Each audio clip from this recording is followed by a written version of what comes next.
Oh yeah, I can restart my recording. Hello, recording that I just stopped. It's my game crashed, so and everything crashed, so we'll do this again. I may have my recording encoder set to too high of a performance hit, although I'm only hitting 23% CPU usage on 32 cores, so hopefully that's not the problem.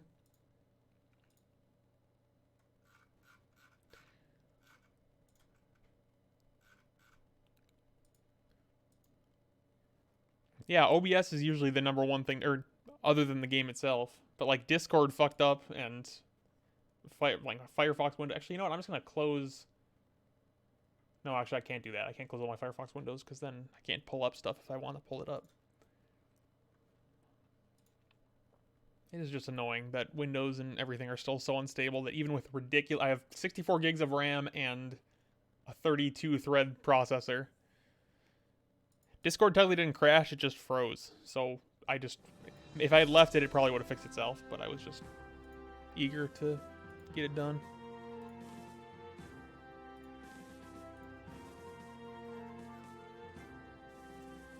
Okay. So let's load this and see what happened. See where it cut out.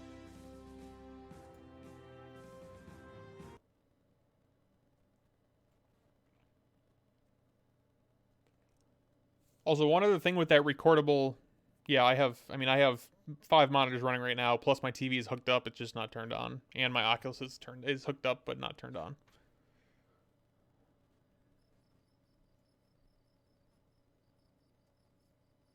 Okay. So, I think money-wise, I think that's post transport system running. So is there a completed missions list? Doesn't appear to be. Which I can see on here.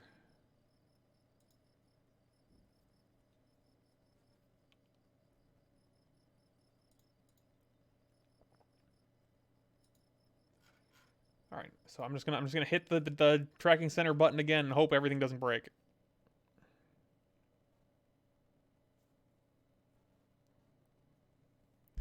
Yeah, Meg, I know hardware doesn't fix crashes, but you would hope that when your computer's so overpowered, it could just be running checks and be like, I don't know. I would just hope that it's running so fast that it could catch itself before it crashes. I know that's not how software works, but it's the way it should work. Okay, so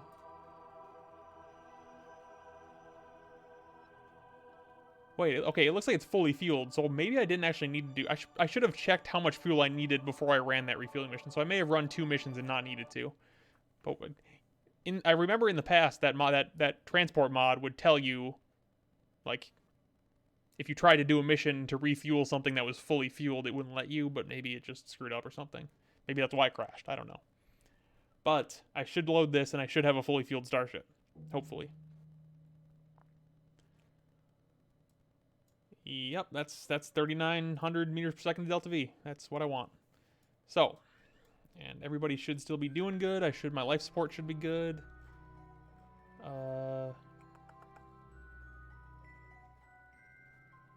It's not showing my.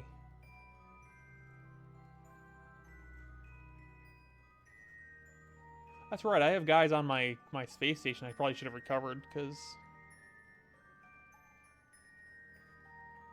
those guys are probably relatively high level, and I could have given them more experience by taking them on this mission, but that just means I have to do more missions with them, and that's fine. So my life support running. It is. It's weird, because this screen's supposed to show you your total life support, and it's supposed to include counting all the fertilizer that I have, but I guess it's just not showing for some reason, but that's fine. I know I have more than 4 days of life support on this thing. I have like 18 tons of fertilizer. Okay, so I'm in orbit. I'm fully fueled. I got a big efficient starship with, what is it, 382 seconds of ISP, which is a huge amount. So I can turn this into Gilly mission Kerbin departure.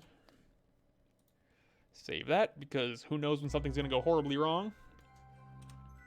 Then, zoom out, target Eve. No, don't target Gilly. I need to get to Eve before I can get to Gilly. Also, you can see, like, if you saw it, remember yesterday, I showed that the stock game's solar system, and it was Jewel, and then there was Elu orbiting outside that. Now I've got Sarnus, I've got Urlum, which is Uranus, I've got Naden, which is Neptune, and then I've got Plock, which is Pluto. So, and each of those has moons, like, you know, Sarnus has, I think, 6 moons, these two have a couple moons each. I got plenty of space to explore once I actually get my far future drives and stuff. Remind me to show off the tech tree next time I'm at the Space Center, and how much more filled out it is, or how much longer it is, I should say. Okay, Eve, set as target. Now, hopefully that alarm clock's set properly, and I can do a transfer.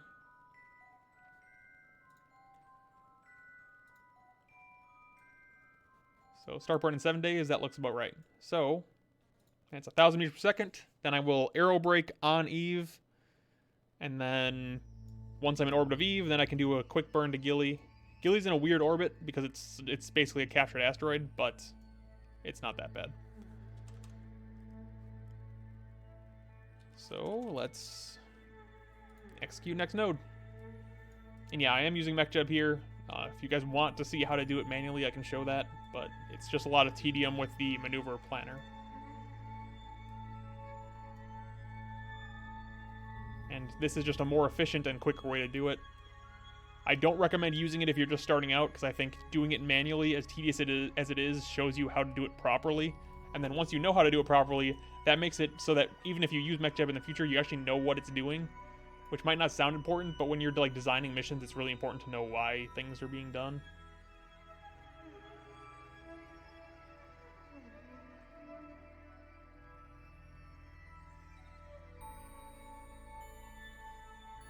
I think technically for the number of Kerbals I have, I should have a bigger greenhouse on this thing. I don't think I designed this to be staffed as high as it did, but I just wanted to get a whole bunch of people on here to get a bunch of experience. I mean, in Mass Effect, isn't the mass relay around Pluto just Charon? Isn't it that Charon is a frozen mass relay? And if I come out here, Plock does have Karen. It's literally called Karen. K-A-R-E-N.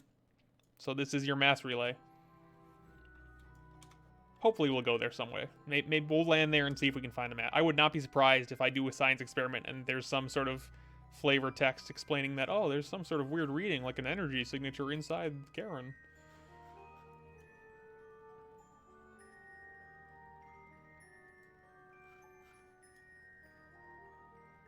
What's the maneuver node for? This is to exit Kerbin, and so you can see it's going retrograde from Kerbin because I'm trying to cancel out Kerbin's velocity in order to bring my orbit down so that it intercepts Eve's orbit.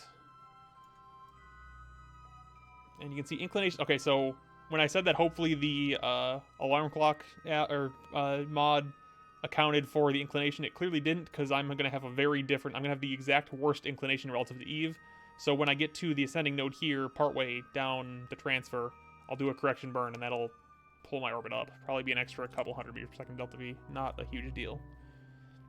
Just want a reminder, I'm not going to be landing at Eve. I'm going to be aero braking on Eve and then landing on Gilly. This is more of like a test mission for this ship than it is like a huge...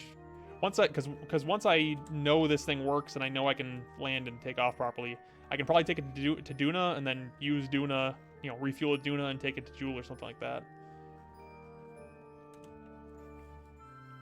I mean, realistically, at some point, I'll probably ditch this. I might, once I have enough money, I want to make a 10 meter, because this is a 7.5 meter diameter ship. I would prefer a 10 meter one, because then I can start to fit like huge rovers and just tons of shit. Although at that point, I might be looking at like proper far future, you know, fusion engines and stuff, so we'll see. The thing that Starship's really good for is for, you know, refueling tankers and stuff. I'm not spinning, I'm fast forwarding, because my actual departure time was in a week from when I was. And for some reason, this is time warping very slowly. Yeah, let's just bop the time warp a little bit to speed it up a little bit without overshooting, because it's very easy to overshoot these time warps.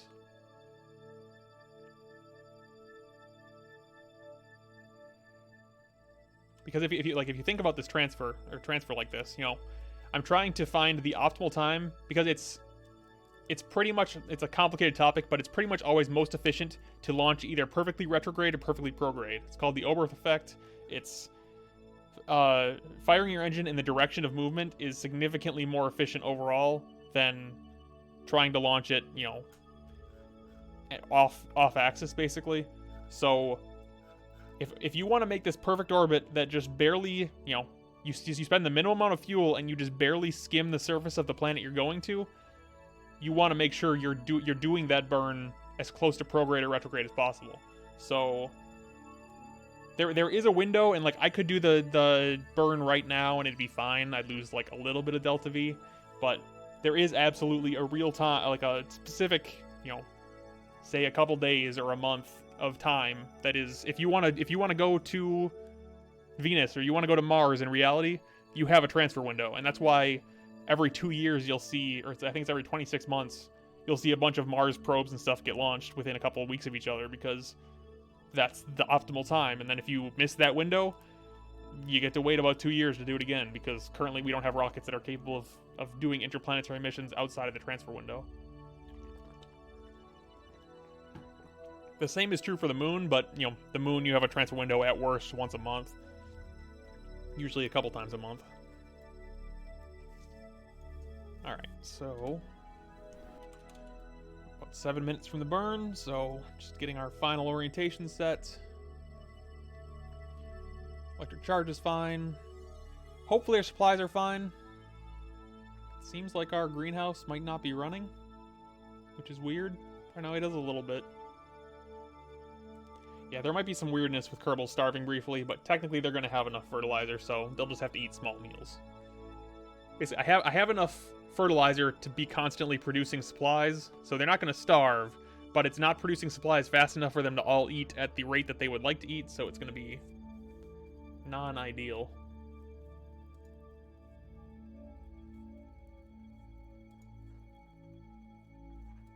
Just making sure that everything's running properly.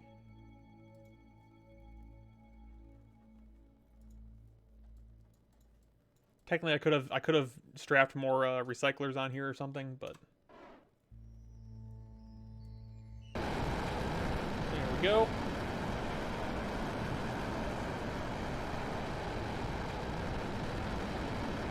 Orient us to looking cool. Some sun on there.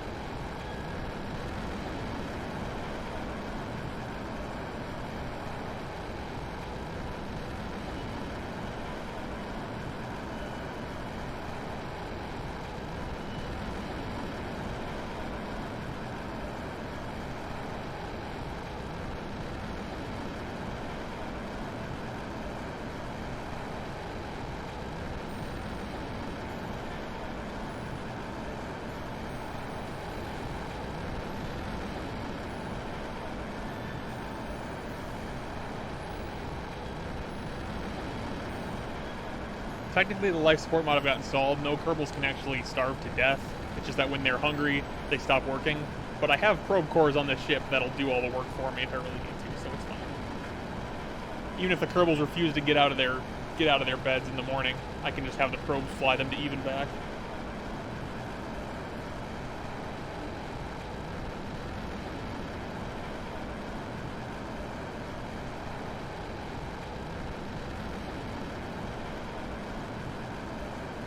Up a little bit.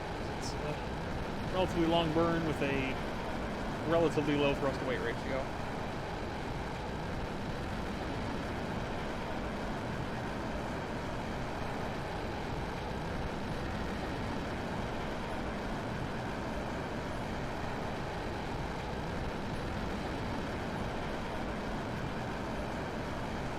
obviously in reality, Starship would not have these big doors open, but because I put all the radiator, because the thing is, like, Eve is a crazy harsh atmosphere, and doing a re-entry there is very dangerous. So I wanted to put minimal components outside the ship as possible.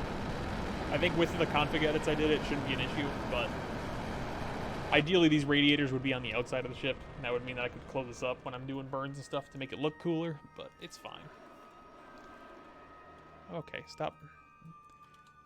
The one issue, I have some really asymmetric RCS thrusters on here, which is cool looking, and it works, but it means that doing really precision burns is a huge pain in the ass. Okay, so our closest approach is 200 or 300,000 kilometers, which sounds like a lot, but that's mostly because of the inclination. So let me wait till I'm outside of Kerbin's sphere of influence, then I can fix that. And you can see, even though I was talking about reaction wheels a couple days ago, this ship has reaction wheels and actually has tons. It has, I think, 3 gigantic reaction wheels on it. But even though reaction wheels in KSP are so overpowered compared to real life ones, this ship is so massive, both physically and both size wise and mass wise, that even with tons of overpowered reaction wheels, it's still you can see how slow it is. Like right now I'm holding pitch down, I'm holding full pitch down with no thrusters, and you can see it's very slowly pitching. Whereas, so like trying to reorient it for maneuvers is a huge pain. Now I can turn the thrusters on, and that definitely helps, but even then it's pretty slow. So this is much more in line with what you would expect from a real space vehicle in terms of how it orients. It's not like, when I was doing the start of that campaign a couple days ago, where you have the command module and it's just tilting around. It's spinning at 3 rotations per second whenever I want it to. So let's do another quick save just to be safe. Gilly mission, Kerbin burn done. Wait, let me do departure burn done. These are kind of excessive quick saves, but because I'm streaming, I don't want to have to redo a bunch of this if I don't need to. So now I can just fast forward to when let me get to high altitude first, because that'll let me do a little bit more science and feed my scientists more.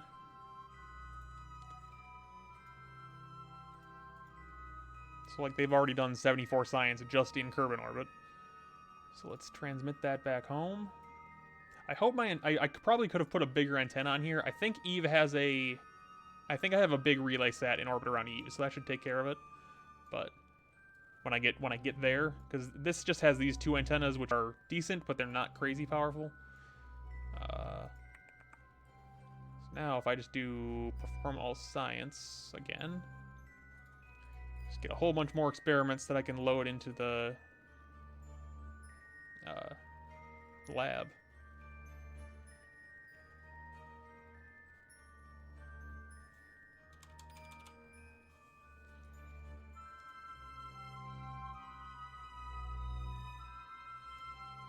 And then clean them all. Do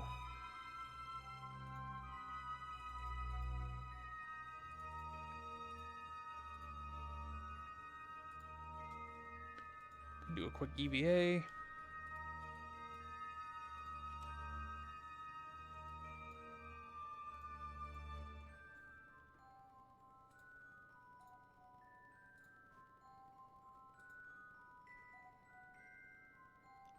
I don't know why it's not cleaning experiments properly. It's supposed to. Oh, it's just taking a while. These big modules take a long time to clean, apparently. That's just the clean experiments. It's just the term for resetting. Some experiments require a scientist to reset, but with a lab it takes longer. Okay, so let's reorient so we're getting as much power from our solar panels as possible as we fly. I mean, we're basically going towards the sun to some extent. We're dropping our solar altitude. Saying bye to Kerbin and the moon for a little while. And we're going to there's Duna out there. Where's Eve? There's Eve. That's where we're going. So let's fast forward a bit.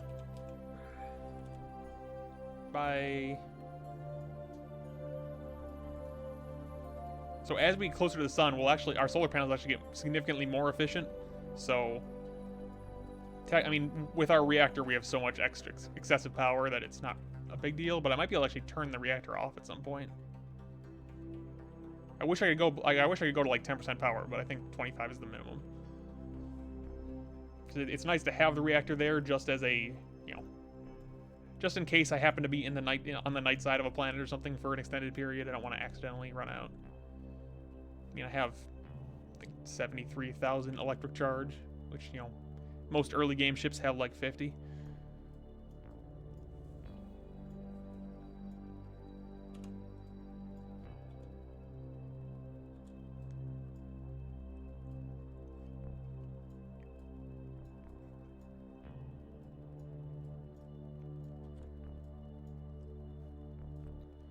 Alright, we are now in interplanetary space. So we can run all those experiments one more time. Where's the button for that? Perform all science.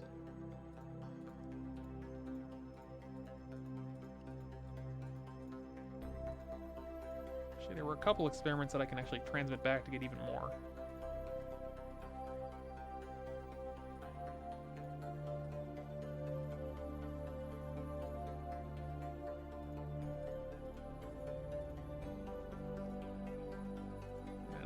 Clean experiments again.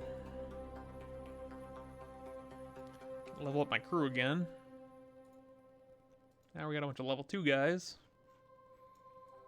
Gilly should at least, because doing an orbit of Eve should give them a whole bunch of experience, and getting a landing on Gilly will give them a whole ton of experience. So even without going to the moon or Minimus with some of these new guys, they should still level up substantially. But next thing is, so Eve is on this inclined orbit. We are currently on a equatorial, Kerbin orbit. So we need to go to the ascending node here and match inclination. So normally what you do is you just go to the next, the ascending node, put a maneuver node down there, and then adjust the normal orbits to match up. But I'm lazy, so I will just press the match planes to target button and create a node, and there we go. So 340 meters per second, that's more than I would like, but considering I launched at basically the least optimal time, it should be fine. So we will just fast forward to a little bit before that node.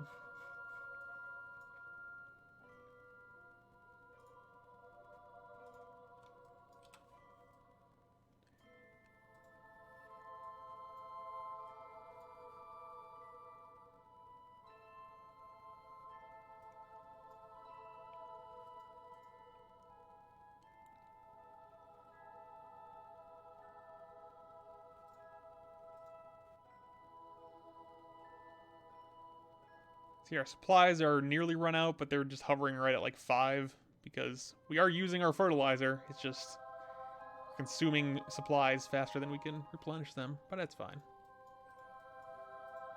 Kerbals will live.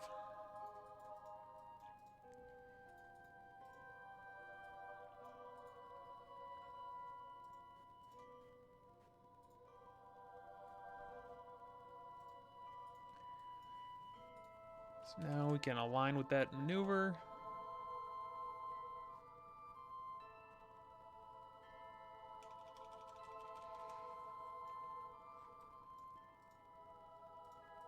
And then fast forward to the actual node because that was a day in advance.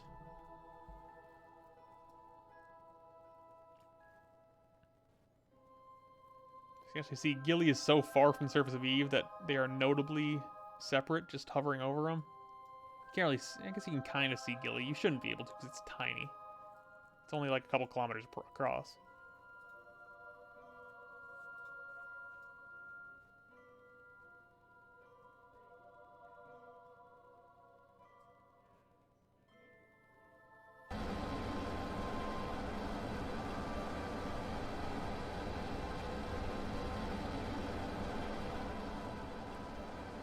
See, because I'm launching, or because I'm flying, or because I'm pointing, you know, polar normal down, means that by firing right at this intersect point between the orbits, I'm twisting the entire orbit. So, see this bottom blue line is the orbit of Kerbin, whereas this top one is the orbit that I'm currently, or it's what my current orbit is. So you can see as I burn downwards, it's gradually pulling this side up and this side down, which means that I should have an intercept with Eve, and I do.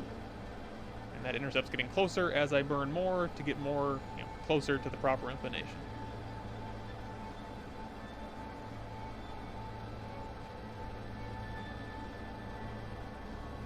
And there we go. So now my relative inclination is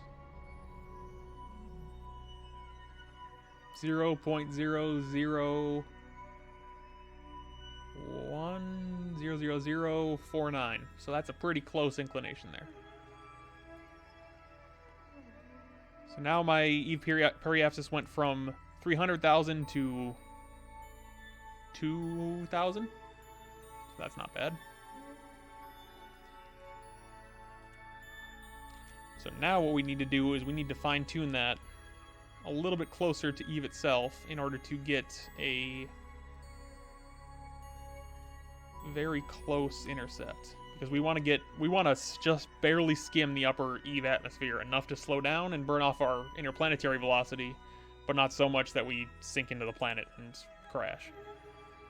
So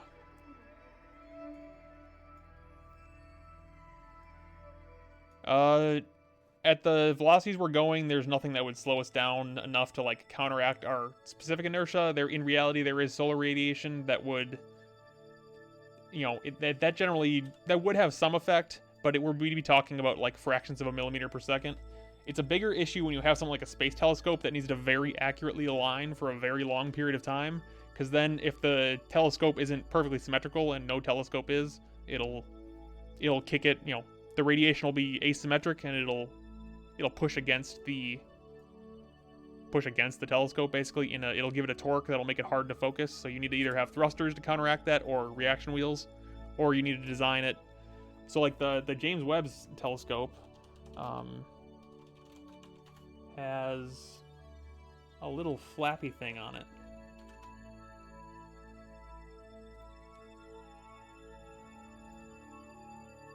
So let me open this up.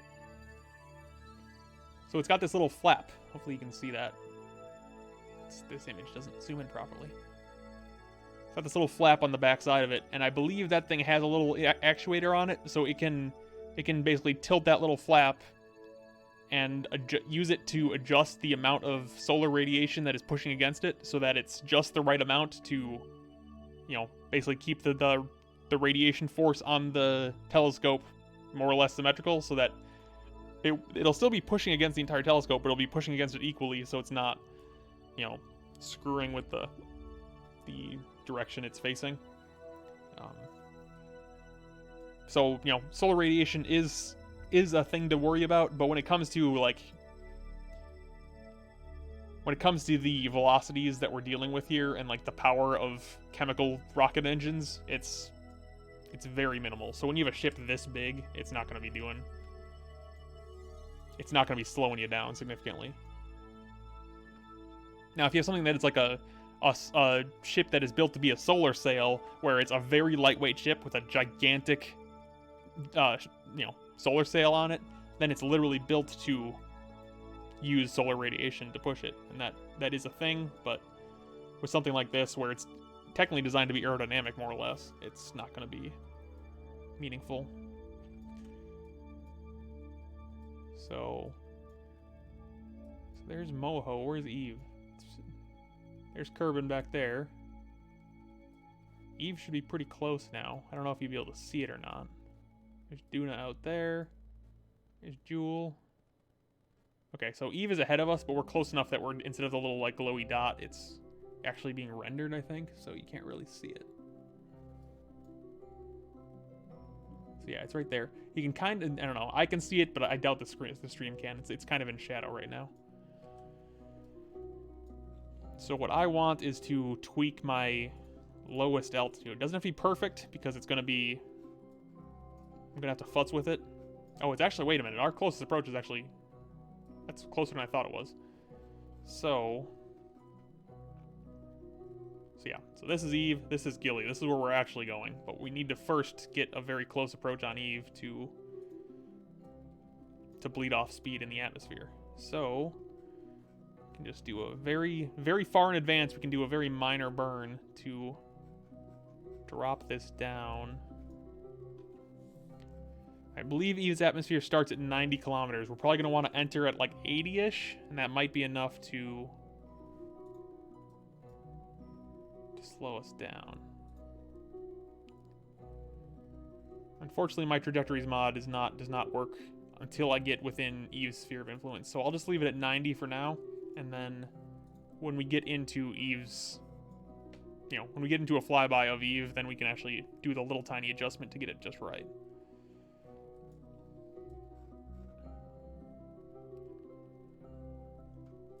So, just trying to do some thinking.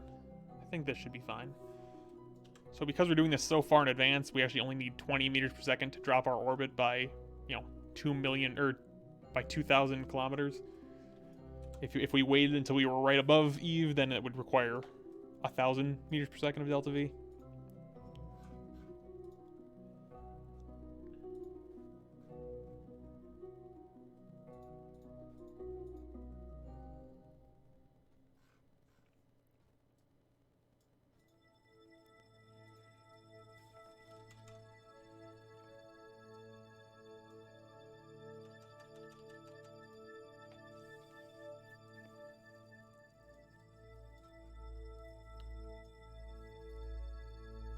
Oh yeah, I probably should transfer the existing science that I've done, because... Yeah, it's full up. Transit science. The laboratories have a limited amount of capacity for science, so you gotta be broadcasting it back on a regular basis, otherwise they can't keep doing research. Which is kind of tedious and dumb, but I kind of get why they did it.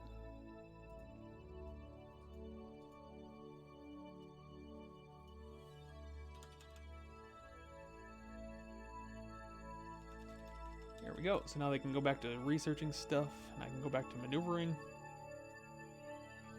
It's like right now we're getting 25 science a day, which is pretty good. And that's only with half the data that we have maximum.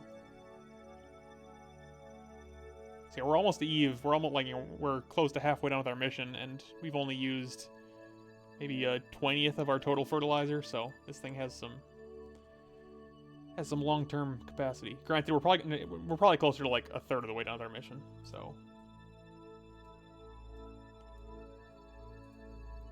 wait, before I do that, I'm going to turn 3 of these engines off, just so that, because the less thrust we have, the easier it is to be accurate with our burns. It means that our minimum thrust is lower.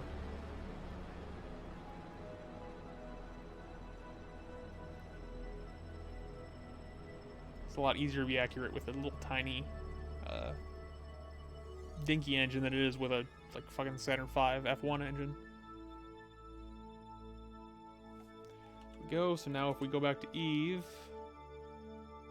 we're at, okay, so we got 97. So we aimed for 90,000. We got 97,000. That's close enough. And the further away you are from the planet, the cheaper burns are, but it's also harder to get them accurate. So what we can do. Wait, do we have something landed on Gilead already? Or is there something in orbit? Oh, there's a ScanSat in orbit, right. Forgot about that thing. So right now, so our Starship's broadcast range is actually not enough to get back to Kerbin, but I have satellites in orbit. I'm so close to Eve now that I'm broadcasting to Eve, and then my satellites in orbit of Eve are broadcasting back to Kerbin. So relay networks are very important. So what we're going to do is just warp to our Eve encounter. If we look forward, you can see that little pink dot is Eve, or in purplish pink. It's gradually getting bigger.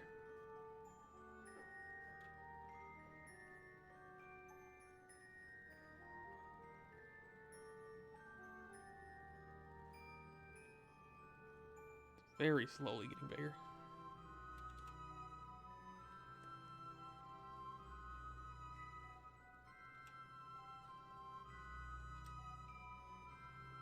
Getting accurate time warps like this is really hard because you're going super slow, so you speed the time warp up, but then as you get closer to the planet, you're getting pulled harder and harder by gravity, so then you speed up, so then what seems like a really slow time warp very quickly becomes a very fast time warp.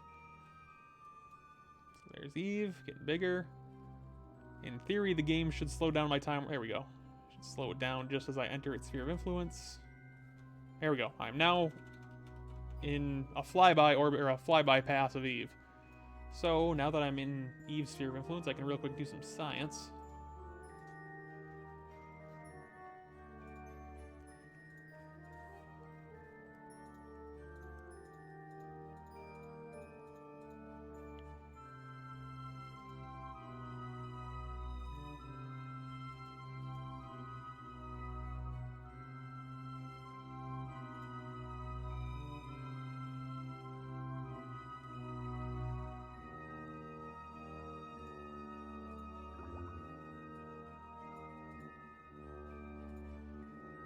So do some of that science again, just broadcast it straight back to Kerbin for extra bonus points, in addition to the stuff we're using in the lab.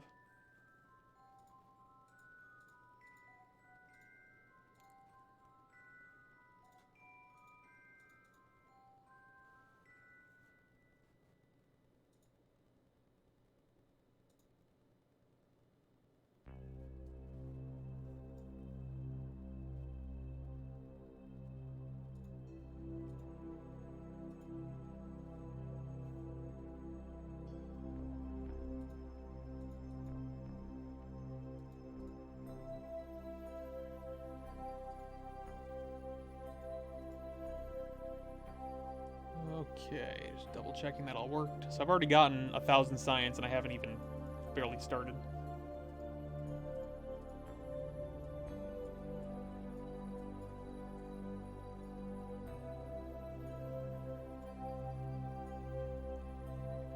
Let's transmit this science back.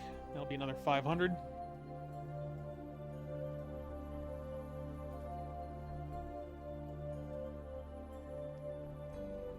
So this is probably going to be the diciest part of the mission, is the Eve aerobraking. I did test it out and it did work, but that was not coming from an interplanetary trajectory, so we'll see what happens. It was coming from a near interplanetary trajectory.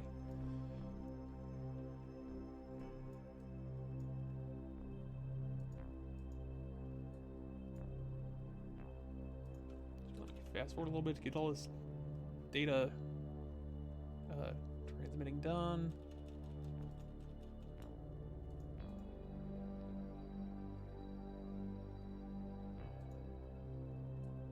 Okay, so what I want is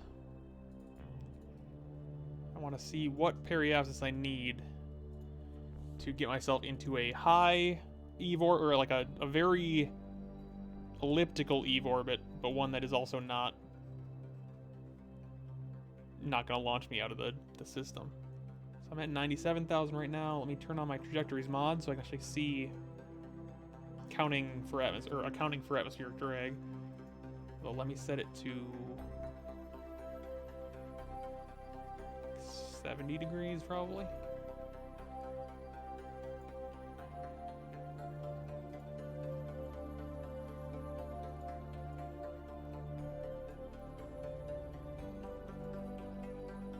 And then maneuver.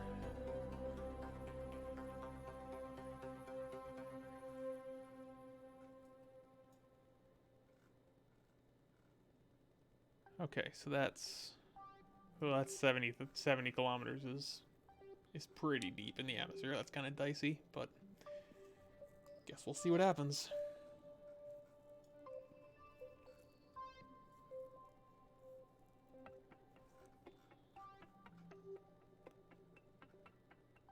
Okay, that should be kind of optimal. Yeah, we're really not coming in at a great trajectory here versus, because we're going to Gilly, but unfortunately the way that our orbit is set up, we're going to be way out of Like, our inclination is going to be way out of line with Gilly. Just curious if I can fuck with my entry dynamics a little bit to tweak that. But I think it might be cheaper just to do it manually. Or do it later. So let's undo that and fix that. That's something I'm not particularly good at, is doing... Because there are ways that when you're really far away from the planet, you can do little tweaks that will make, you know, to properly time your intercepts with different planets and stuff, but that's something that's very particular, and there's not a lot of good tools in the game to deal with that.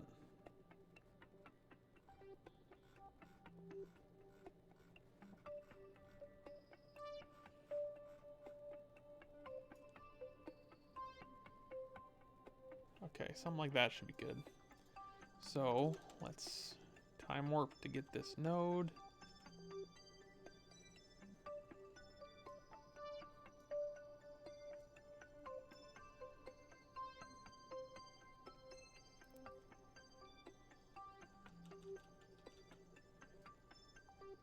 Alright. So let me...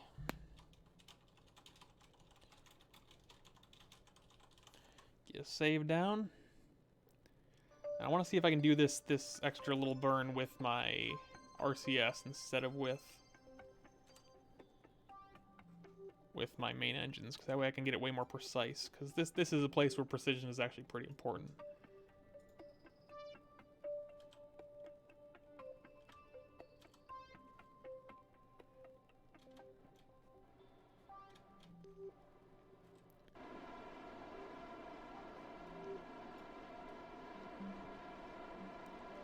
Okay, this is actually significantly slower than I thought it would be.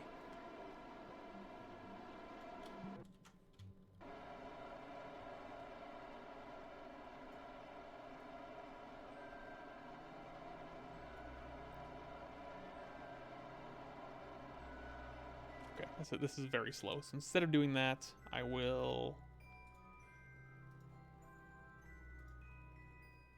just activate this engine. Shut down these engines, so I've only got 2 running. And then I'll knock these engines down to like 30% thrust. And that should be enough to get a pretty accurate burn.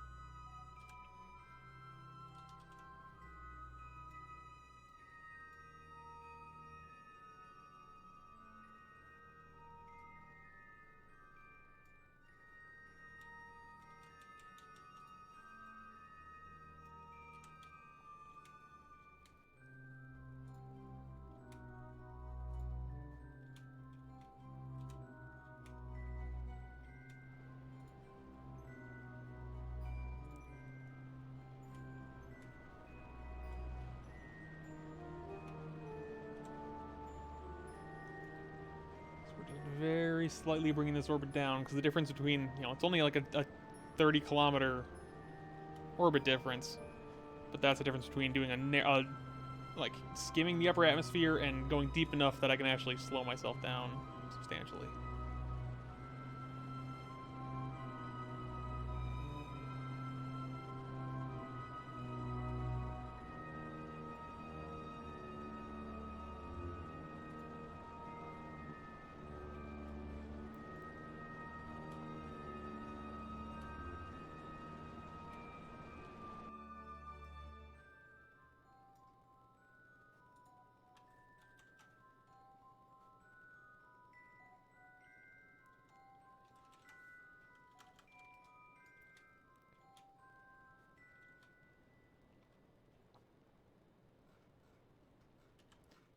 Alright, that's a bit much, but it's fine. So we're going to enter at about 69 kilometers. So that's going to be relatively deep into the Eve atmosphere. Let me put another save down.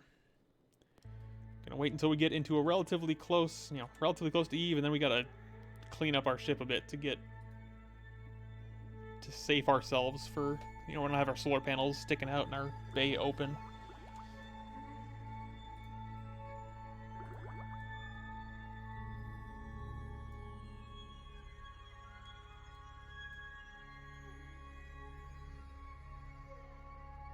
Actually, real quick, we can... Yeah, I'll wait till after this. I was gonna say, I can get an EVA report, but that's not urgent right now. Yo, so we got all of our science detectors are discovering, like, bands of chemicals near the planet that we can use in future missions. Got this other mod.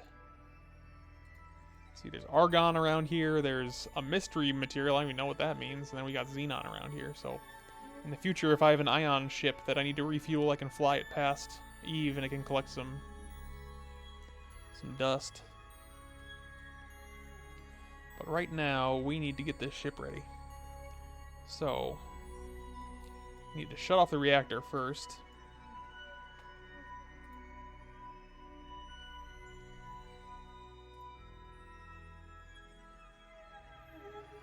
That'll cool down a bit. Shut down our radiators.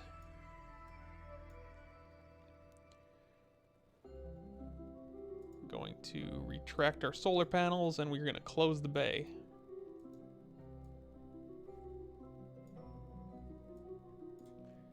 Then we are going to pin our flaps here. Let's turn off this science menu, because right now that's low priority.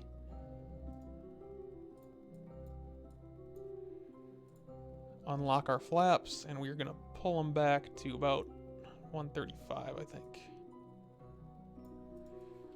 So that should give us enough drag to keep ourselves in a stable entry. Hopefully. Again, not landing, just trying to bleed off speed, and we want to keep ourselves in a decent orientation to do so.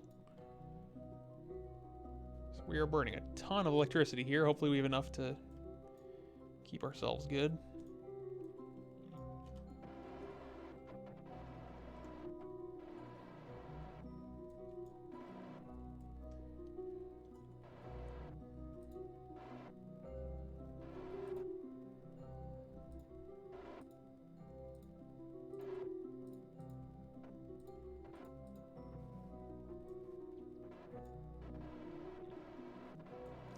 So hopefully those config edits I made to make this ship capable of surviving this stay in effect, because otherwise we're going to be in some deep shit.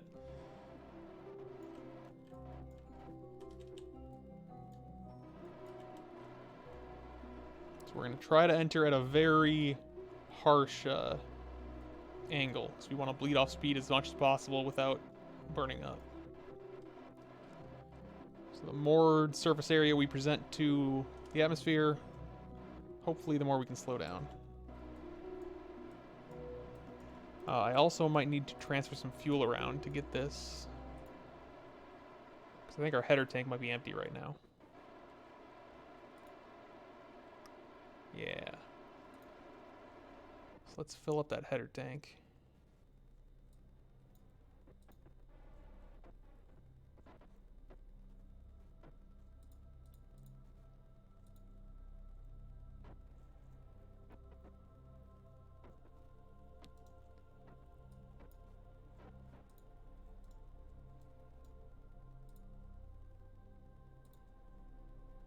And that is just to keep our center of mass further up, because if this tank, that's the purpose of this tank, and it exists in the real Starship too, is that this tank is just, it puts a little bit of fuel at the very tip of the ship so that it weighs the front down, because otherwise all the mass is in the back where the fuel and the engines are, and that makes it very hard to re-enter.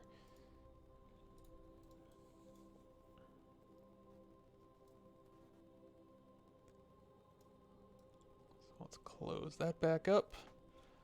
We do another quick save to be safe, and then a couple minutes until re-entry. Hopefully our power holds out till then. In fact, I'm just going to extend the solar panel just for a minute or two to make sure that our power doesn't run out while we're in the process of re-entering. I could probably just leave the reactor on, because it's only going to be non-radiated for a couple minutes, but I'd rather not explode halfway through. So 90K, when this reads 90,000, that's when shit gets serious. Right now I'm just coasting towards the atmosphere.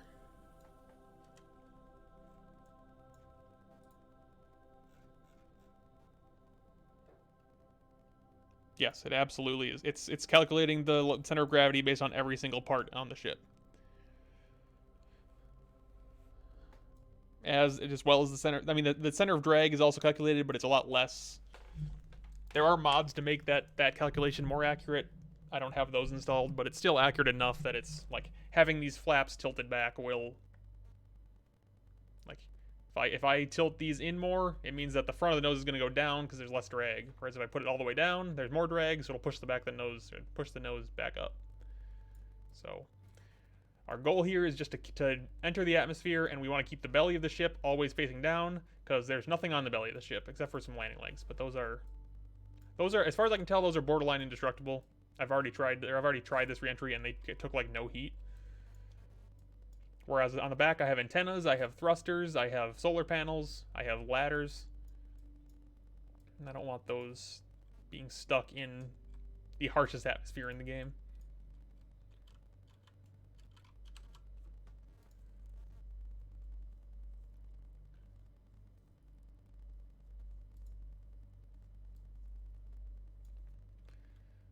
So let me do another Gilly mission Eve aero braking. Let's get that saved because there's a good chance this is going to take a couple tries. As of 1.11, I think, either 1.11 or 1.12, the astronauts have mass. So yes, if you had a very small rocket and you had a bunch of astronauts on one side and you move those Kerbals to the other side, it would alter the center of gravity. Yes, or the center of mass.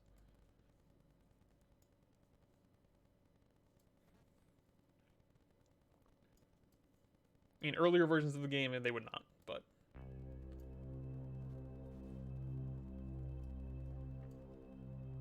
I think I need to tilt up or pitch up a little bit more. Okay, let's get these solar panels in. I got a little bit of electricity out of that, but I don't want to risk them getting snapped off in the atmosphere.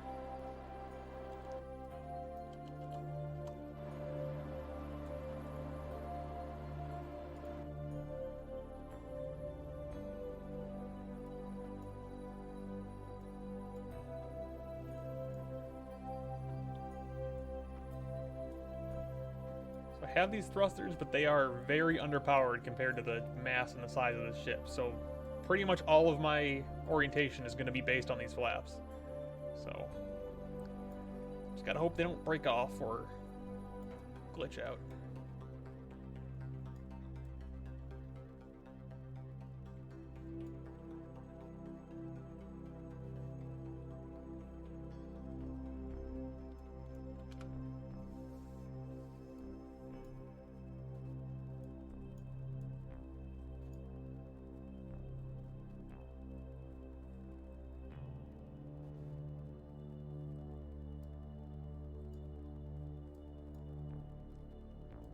Alright, 107.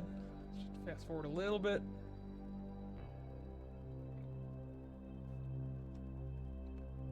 Oh, it's identified a band of liquid fuel in the atmosphere of Eve. So that was the question mark. So even if I had a rocket that was just running on regular kerosene, basically, I could scoop it out of the air of Eve. Granted, scooping things out of the air on Eve is kind of dicey, but I can do it. Alright, here we go. We're in the atmosphere. Getting toasty.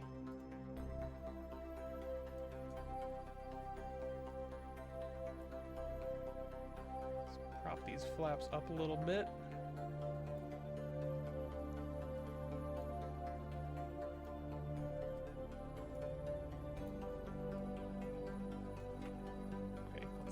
Down because my engines are starting to just start to overheat a little bit. So we want to nose down a little bit.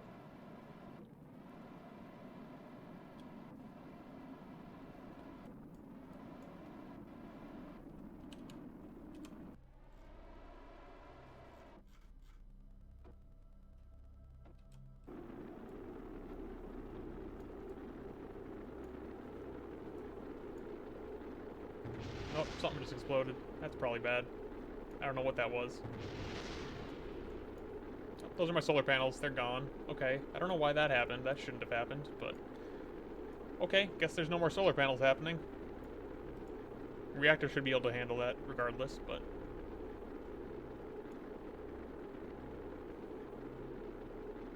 Uh-oh. Okay, these engines are... Okay, I just lost an engine.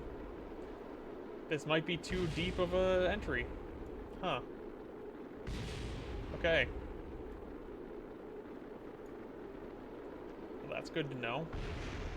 So this is the problem with testing with a with a non-interplanetary trajectory is that...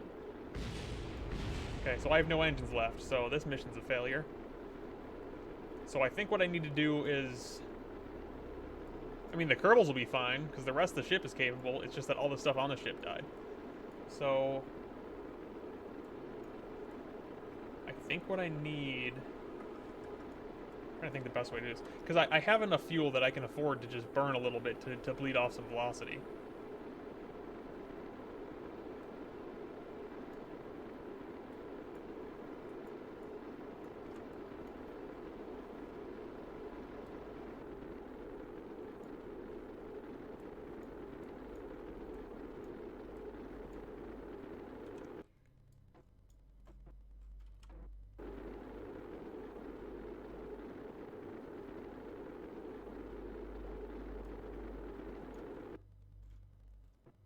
Trying to think, if I burn off a couple hundred... The ship wasn't destroyed, it's just that the outside of the... Like, the config edits I did to my parts made it so that the skin of the ship is very heat resistant. But it still absorbs heat, and that heat can still get transmitted to parts inside the ship, and it just happened to transmit into the engines in this case. Okay, one potential thing here is I could pump more fuel into this fuel tank, which would give it a higher thermal mass, which would... potentially make it able to withstand the heating better. Possibly. If I hit F3... Because I think that's also where my solar panels were attached. Okay, so let's try that first before we do any bigger, more drastic changes.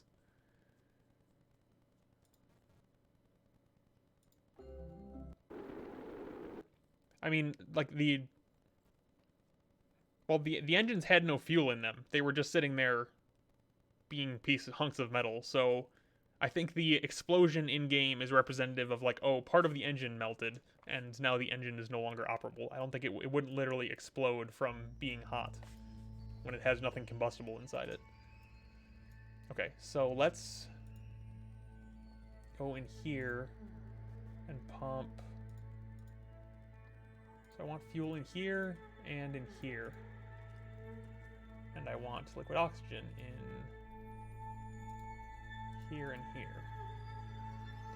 Let's try that first.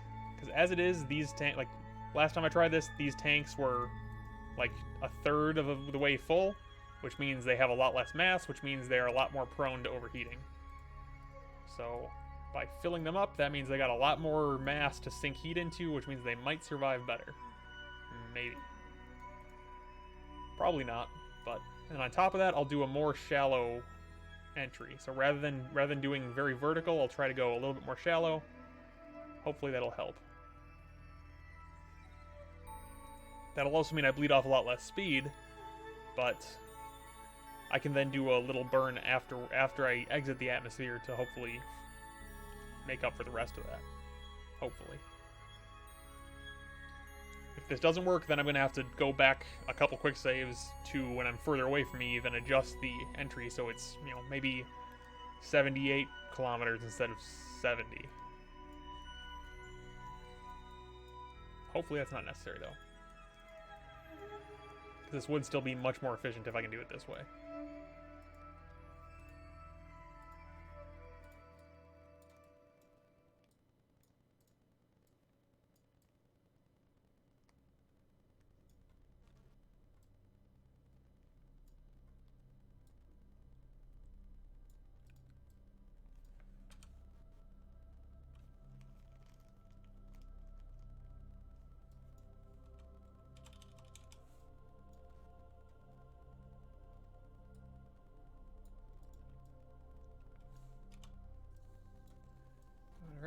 Now in the atmosphere again.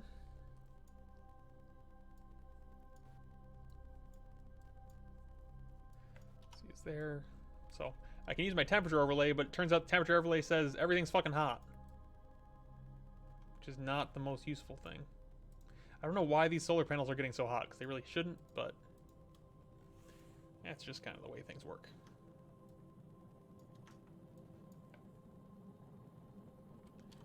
So let me pitch myself down as much as I can.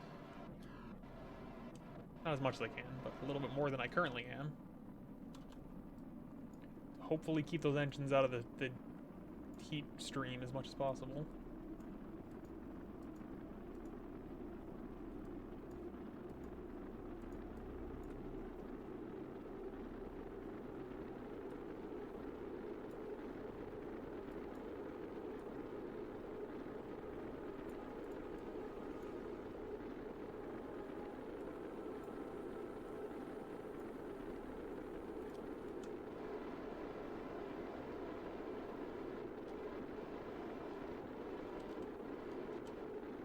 Seems like it's going about the same, although the solar panels haven't exploded yet, and that's a good sign.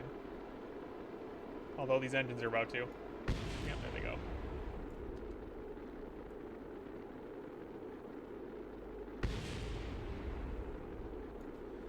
I'm not sure what is called, why is... So all the engines are hooked up to this part, and this part is now doing just fine heat-wise. So... just coming in way too hot, I guess. Hey, this engine survived.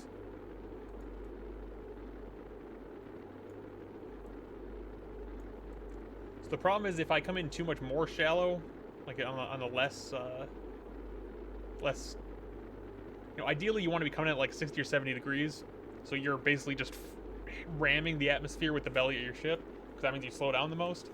But if you do that, you're also exposing the bottom section of the ship where all the sensitive stuff is to more heat. So, but if you tilt down less, you not only lose a bunch of drag you would get from going almost perpendicular to the direction of movement, but you're also then starting to gain lift from the body of the ship, which means you might be not only not getting as much drag, but you're actually generating lift, which might be pushing your orbit up, which is not ideal. So it doesn't start overheating until like 72 kilometers. So if I instead of going to 69, if I go to like 73, that might be enough to help out. So let's see, which save is the one I want. Probably this one.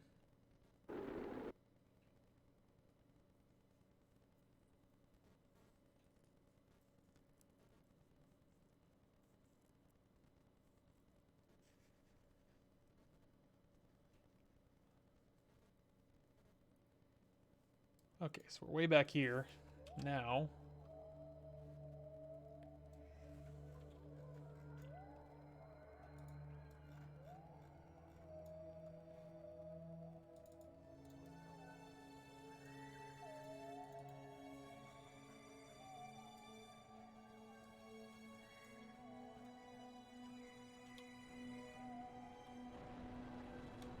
Just very lightly firing my engines now to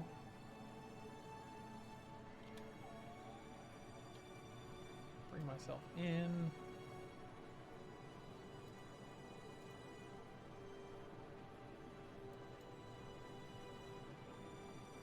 So let's aim for 75, and then let's try to still keep a really harsh perpendicular entry angle and see if that's enough to capture us. Technically, this says it'll be enough as it is at 75, so if I go even... Oh, weird. If I go even closer to... Oh, right, there we go.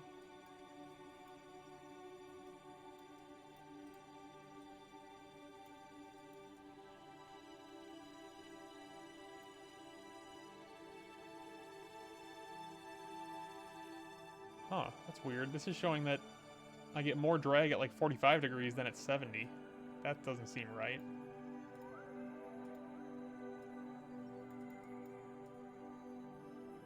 Okay, well, let's aim for a...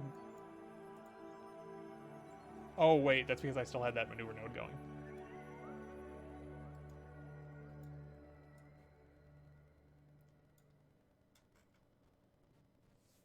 So I'm at 75. Let me go a little bit deeper and see...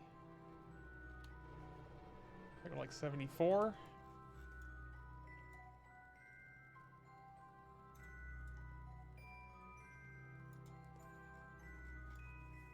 Okay, 73.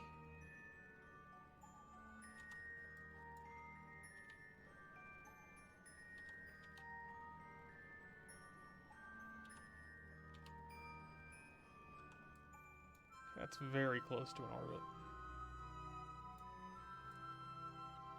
So that would mean that as soon as I get done with the aero braking, I can flip around, point retrograde, and burn a tiny bit, and that should bring this orbit into a proper orbit, assuming I survive this.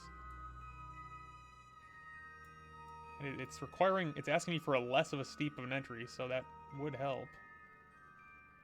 Only like 50 degrees, so let's try that out, I guess. See what happens. So let's get in nice and close.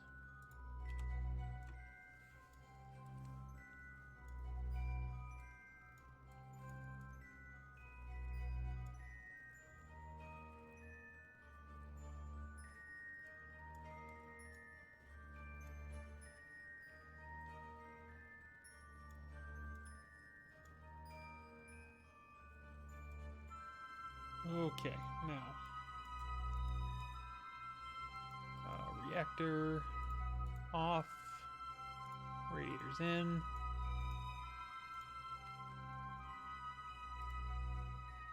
Bay doors closed.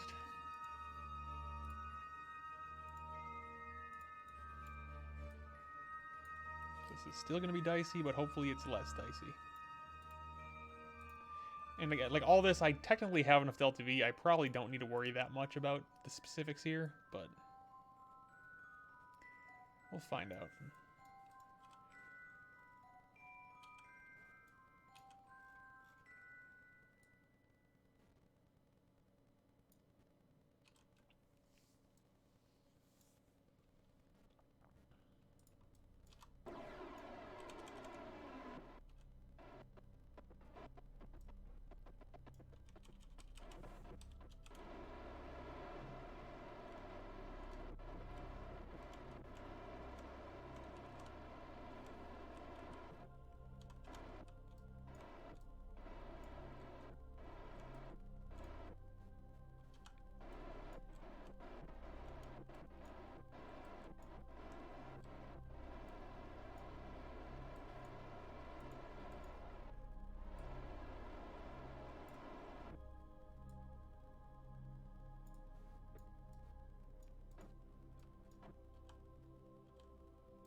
Alright, let's fast forward a bit.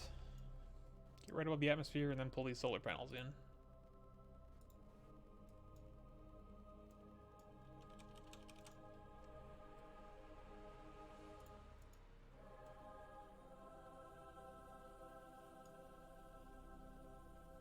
I'm already doing it, Meg. Just chill out. I'm trying to keep the power as long as possible because I don't want to run out. I don't want my reaction wheel to turn off while I'm partway into the atmosphere.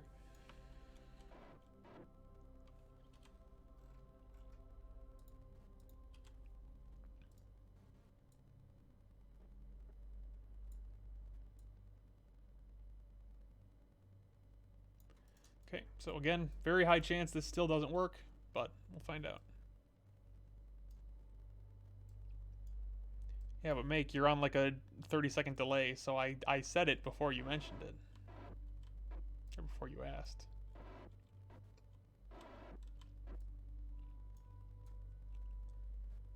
Alright, let's quick save again. I didn't put the fuel in the header tank this time. We'll see if it matters. It might not.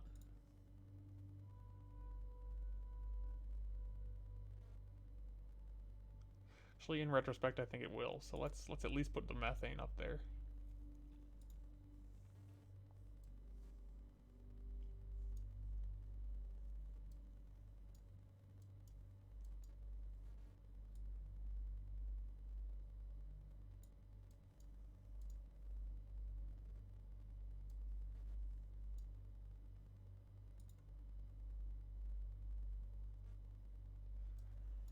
All right, we're in atmosphere. We need to pitch down a bit. Actually, no, I think we're fine how we are. Technically, I'm nowhere near pitched up high enough. I'm supposed to be at about 60 degrees, and I'm at 40 right now. So let's actually try going higher and just see if we bleed off speed more, maybe that'll mean that we don't overheat as much because we're slowing down faster. Although, judging by these overheat timers, I'm guessing that's not the case. So let's undo that. See, we're actually not going to save that much velocity by doing this, but whatever.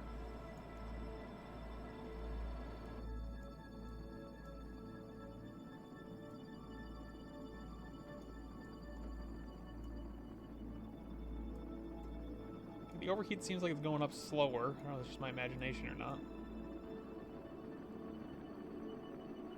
But we're also not down to the lowest altitude yet.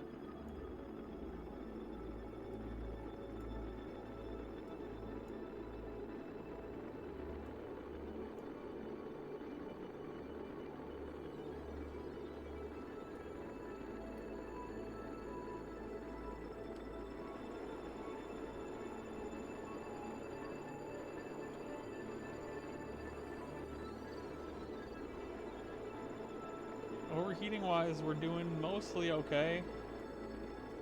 It's getting close down here. You can see these bars, but we're almost at our minimum altitude.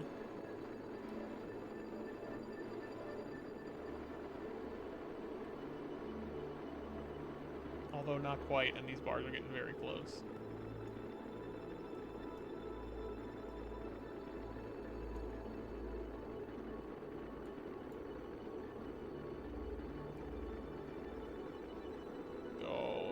Tight. Okay, wait. Okay, we're almost to the minimum. Because there's peak... Oh, there it goes. Okay, I was going to say, there's peak heating... Oh, wait, that was... What exploded? That wasn't an engine. What the fuck was that? I don't see anything missing. And we're starting to go up. We're starting to go back up. We might have survived it. Apart from whatever... It was a light. I lost a light. The light on my flap over here is gone. I think I can live without that, though.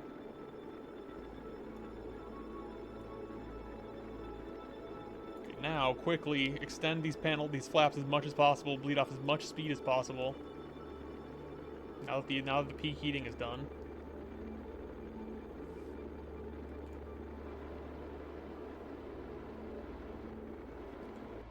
How much... Okay, I actually did bleed off a little bit, at least.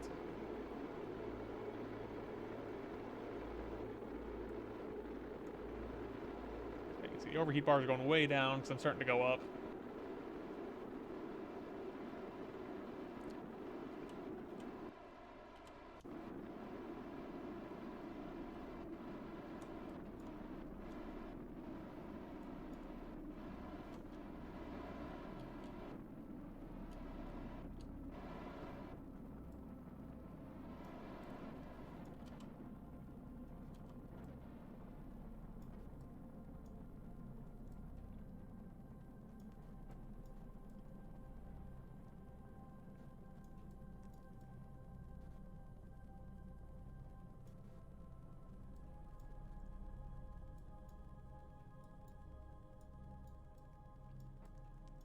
Okay, so we definitely survived that. We lost one navigation light. We didn't... I wish I could see easily how much velocity I actually bled off there. Because it wasn't a ton, but it was more than nothing. So now, as soon as we're out of the atmosphere, I just gotta go hard retrograde and burn a little bit to try and bleed off a bit more.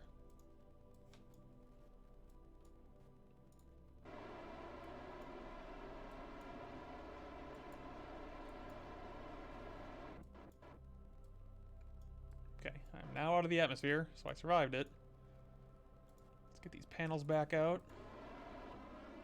Let's get these bays back open. Let's get the radiators back on.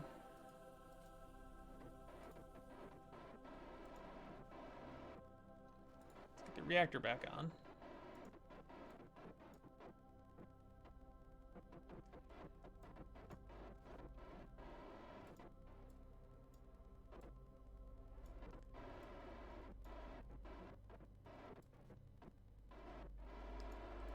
I survived, but only by sacrificing kind of the whole point. The whole point of the maneuver was to get into an EVE orbit without wasting any fuel.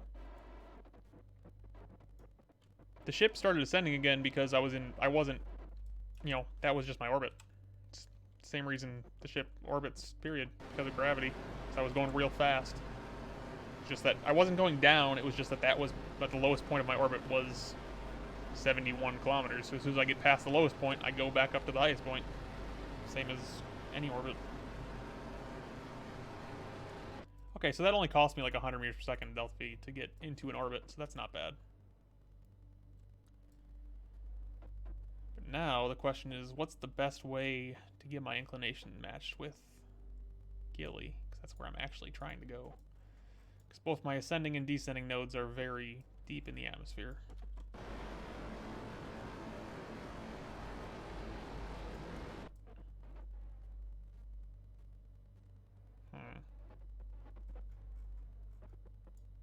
Ideally, you want your ascending one of your nodes to be as high altitude as possible, because that means you can burn it at your lowest speed possible.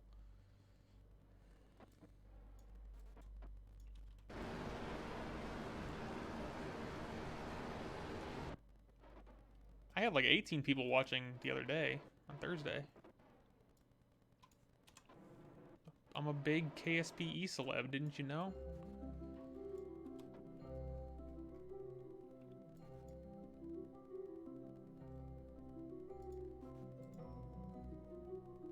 Okay, let's level up our crew real quick. Got a bunch of level 3 people now. Can do our science real quick while we're here.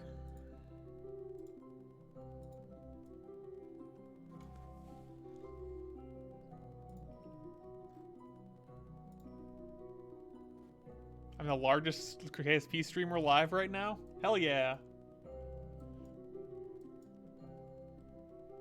What was I just gonna do? My excitement at being super famous has distracted me from the actual point. Which, also, why is this not giving me this? I'm technically not in orbit of Eve yet because I'm still suborbital.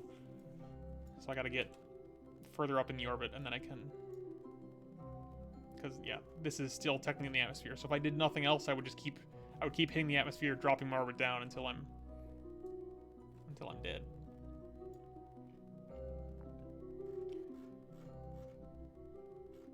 Alright, science, that's what I was doing.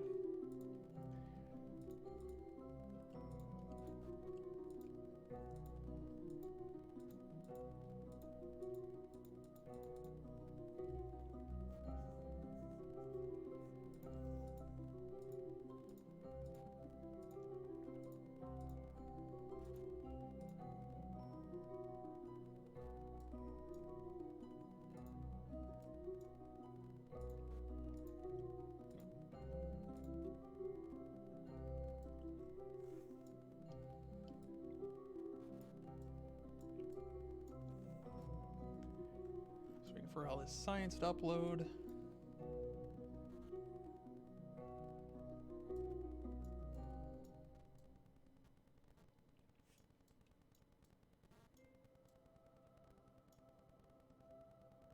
I'm still not sure if these are meant to be graphical glitches or if they are lightning strikes. I choose to believe they're lightning strikes because it means that my computer isn't imploding right now. Let me quick save. Gilly mission. Arrow braking complete. Now, technically, I could do... Oh, I just fucked that up. Oh, didn't mean to do that.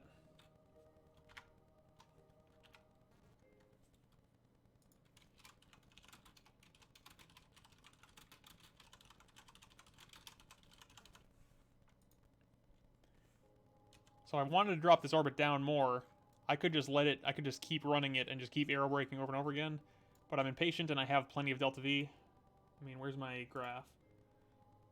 So I've gotten to this point. If I want to get to Gilly, I need like 600, 700 meters per second, maybe a bit more because of the inclination change.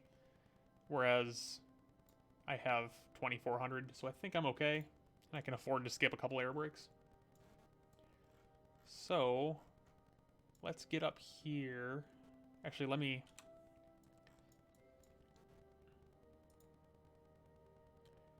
get an EVA report real quick. If I can find a scientist with EVA capability. There we go.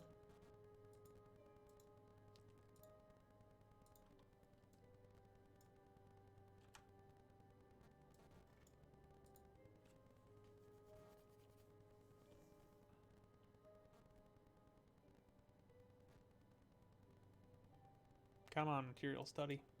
Do your thing.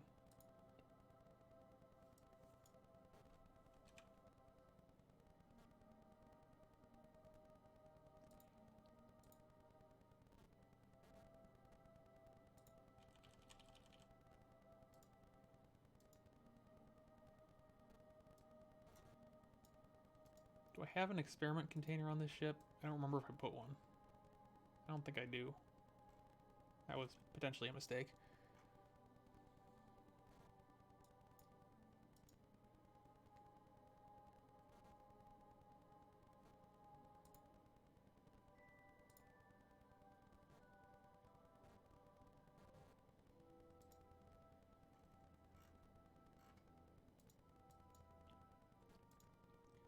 Somebody has a crew report, but I don't know who it is.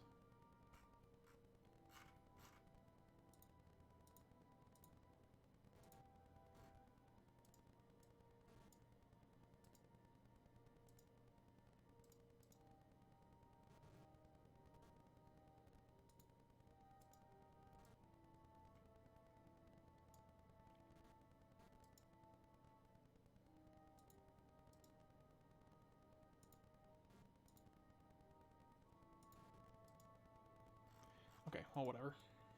Not super important. There's more science to be done, but right now my lab's full, so I'm not going to worry too much about harvesting every little tiny bit. Right now, I need to match planes with Gilly. Oh, that's a bad maneuver. Why would you do that maneuver?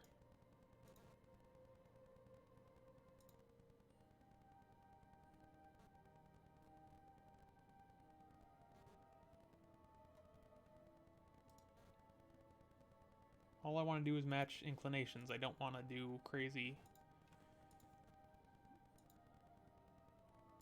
stuff. Oh, wait a minute. Did I fuck up big time? Oh, I fucked up big time. So I'm orbiting Eve clockwise, and Gilly is orbiting Eve counterclockwise.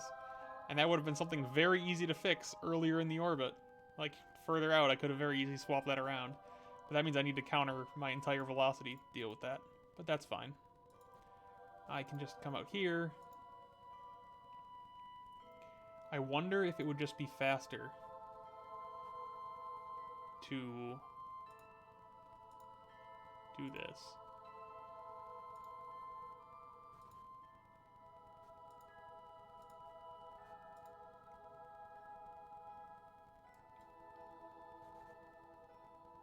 I don't know, that probably won't work.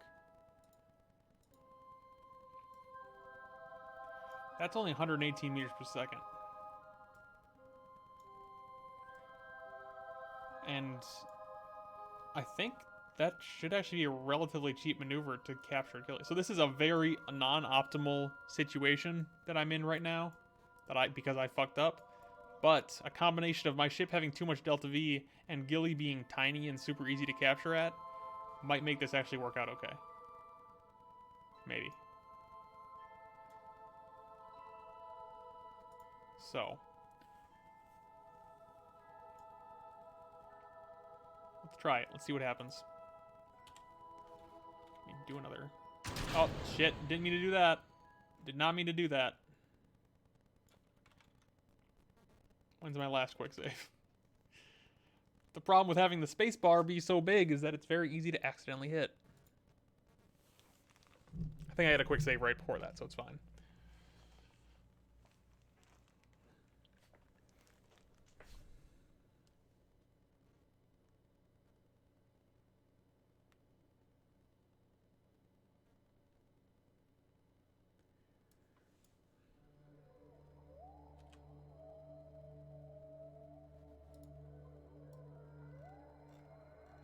Yep, we're good. Okay.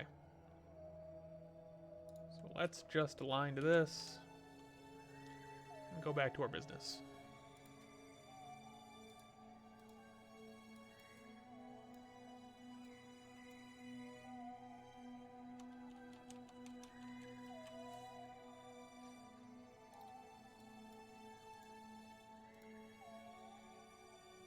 I've got 3 engines active right now.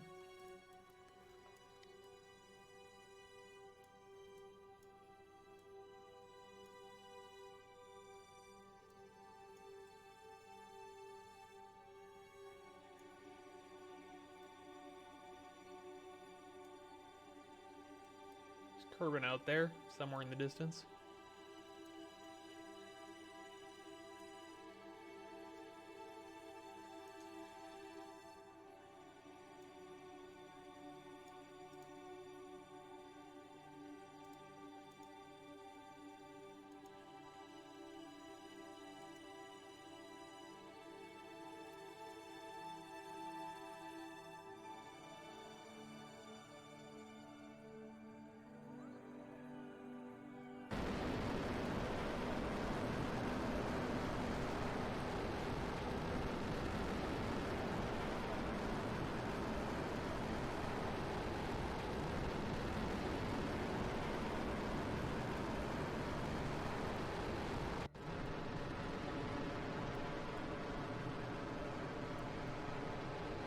Where's Eve? Oh? Oh, it's way down there.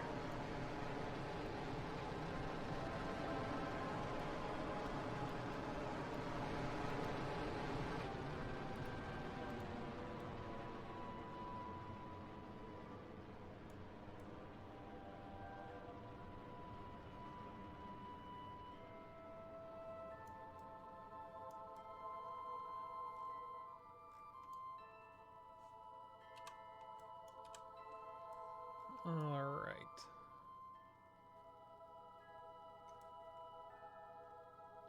So Gilly is so tiny that I'm going to get within 5 kilometers of it, but I'm still going to not technically enter its sphere of influence, because its sphere of influence is so tiny.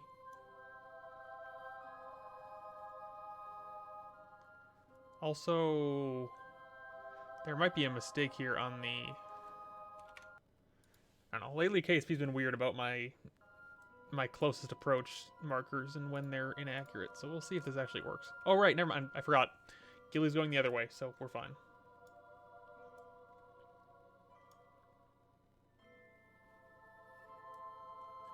So I'm gonna be coming here pretty fast. Yeah, I should only. So yeah, I'm going 200 meters per second clockwise, and Gilly's coming in at 400 meters per second counterclockwise. So it's actually not that bad. That's 500 meters per second to cancel out totally and capture at it. So we'll see. Eve is way down there, and Gilly is somewhere.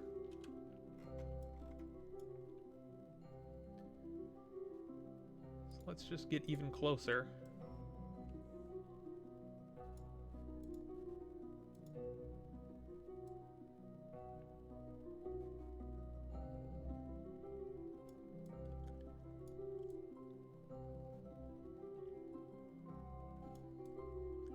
Still no clue where it is, even though it's probably like 20 kilometers away or less.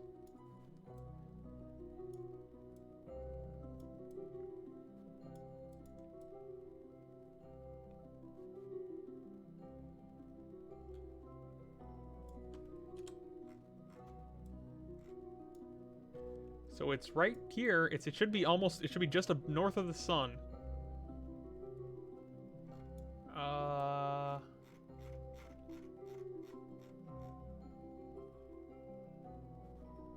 Still don't see it. Gilly is very small. for the record.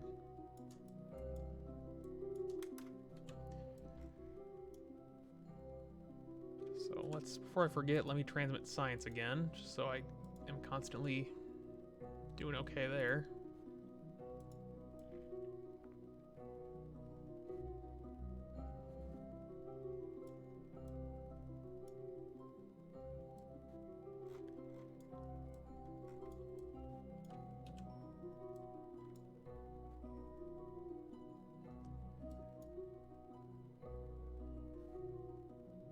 So when I'm here, it's going to be...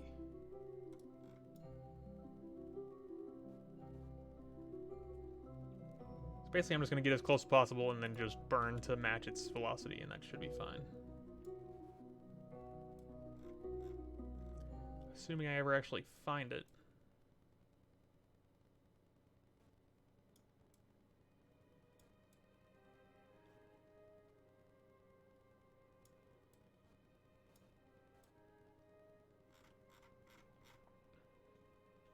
The fact that it's close to the sun relative to me is a problem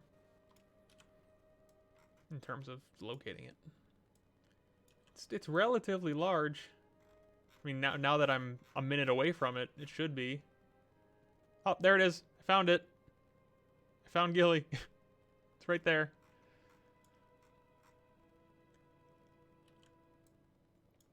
Okay, so I think if I just... I'm trying to think the best direction to burn here, because I'm at a real weird trajectory. There we go. Is that a Gilly encounter? It's a very brief Gilly encounter.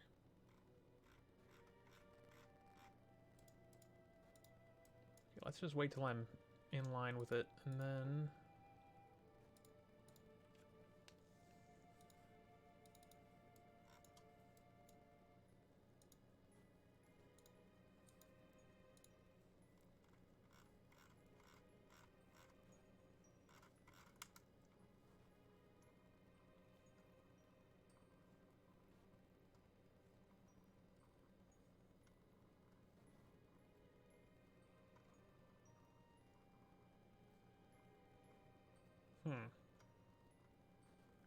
This is not behaving the way I would expect it to. Okay, there we go. There's a technical orbit of it.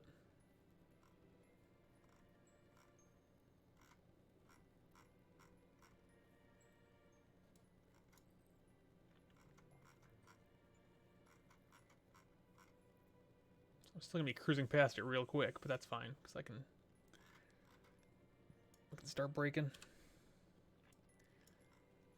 Make sure all my engines are turned on again.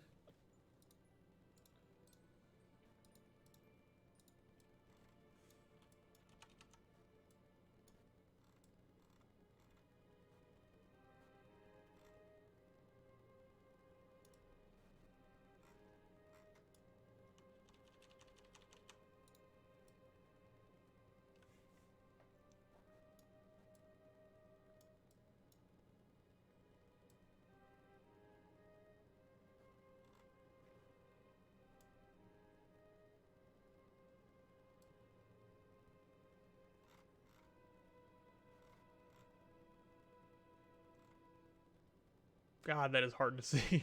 It's right there. There, and you can kind of see it in the light.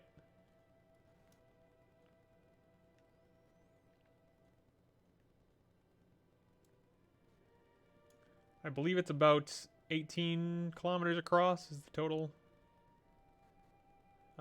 diameter of it, and at the largest point because it's not spherical. Or it's, I mean, it's roughly spherical, but...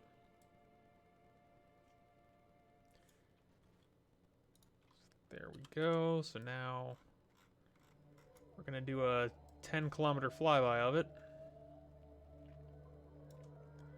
And we're going to have to burn... Actually, it might not be that hard to make this work.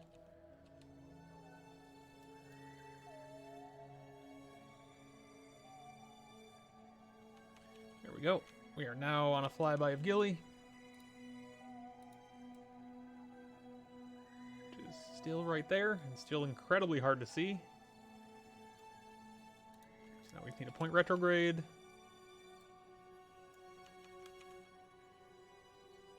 And we've got 9 minutes before we escape. So let's circularize at our periapsis. 350 meters per second, which is a decent amount, but not the worst ever.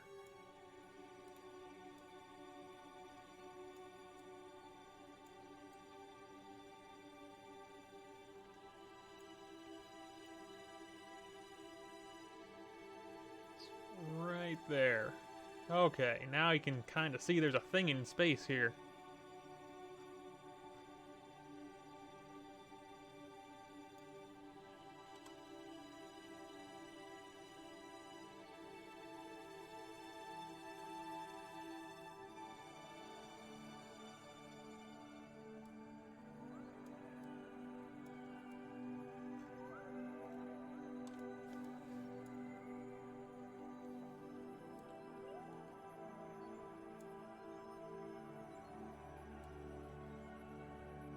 As of the stock game, this is the smallest thing in the solar system. I think Outer Planets mod might have some extra small objects, but...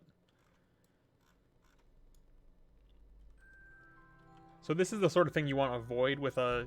Yeah, when you do a Hohmann transfer, where you get into the same orbit with the same plane as the other object, and then you just boost, so you just sort of barely clip the orbit. That's so that you can avoid these big burns like this. It just happens that Gilly is so small and the gravity is so low that you can kind of afford to just do an inefficient burn, because it's even the least efficient burn is like 300 meters per second. Whereas with a planet, that would be like 6,000 meters per second.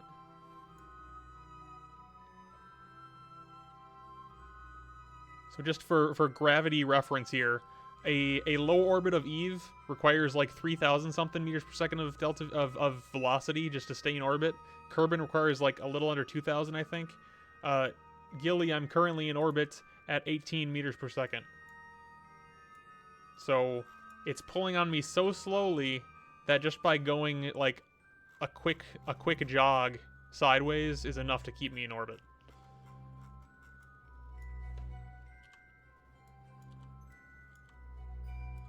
Also, I'm in a 10-kilometer orbit, and this is considered a high orbit. Force of gravity is 49 millimeters per second.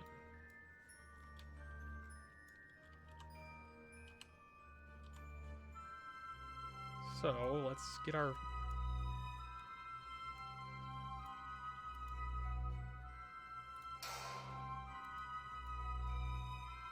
Okay, so a guy sprinting could almost be enough to stay in orbit of this body.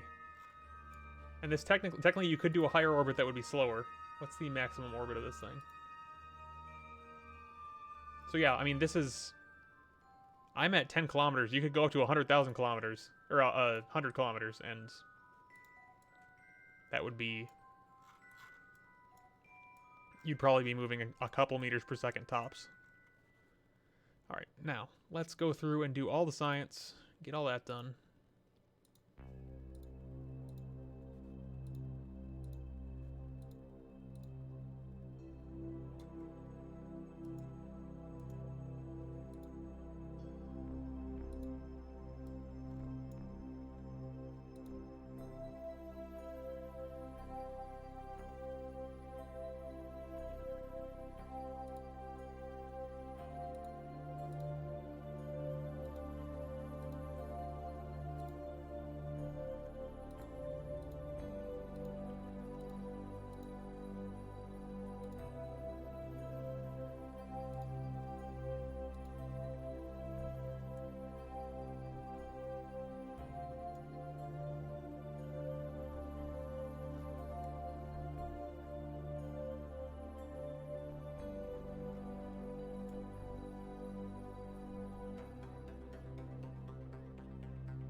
I'm really pissed I didn't put a experiment container on this craft, because that would make it way easier to collect stuff and take it back to Kerbin.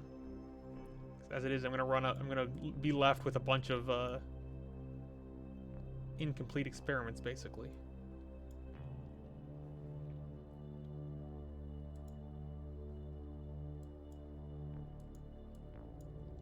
So what I'm gonna do, I'm just gonna fast forward time to get this, so I can have my lab use up some of this data this data that's collected, so I can collect more.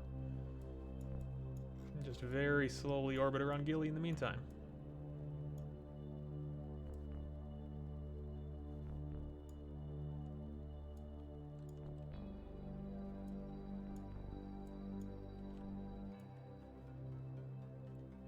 So you're really not gonna let me? Okay, hang on, I need to increase my orbit a little bit so that it'll let me time warp faster.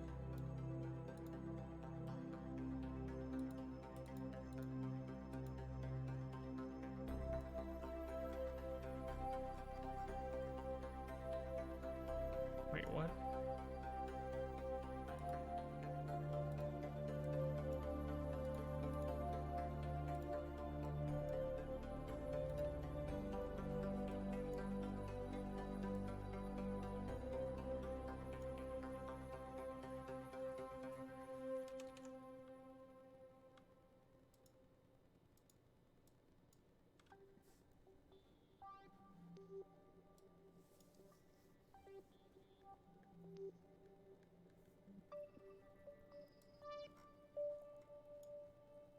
Oh right, I wanted to put these satellites into orbit too, which that requires me to be roughly. Actually, I don't really need to be equatorial for that. I just got to figure out what the resident orbit or orbital altitude is, which is supposed to be a mod I have installed, but I don't see it. Oh, it's right here. So, select planets. Gilly is down here. I have 3 satellites. What's the minimum orbit? 13? Let's do 20. So that requires an app of 33.9.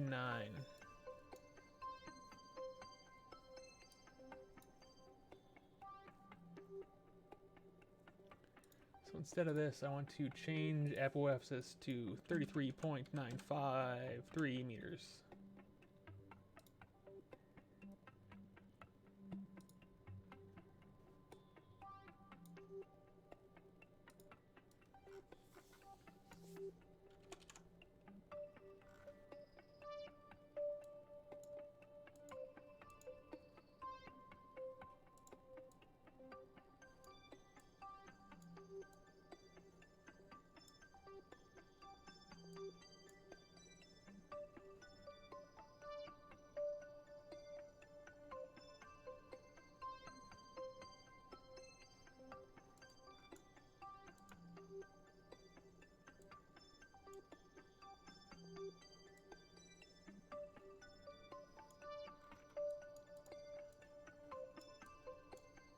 I do wish I had brought a tiny little rover. I totally could have. There's plenty of space in here to cram one in, but... And because Gilly's so low gravity, I could have just put a tiny thruster on the rover. I wouldn't have needed to have like a crane or anything to drop it.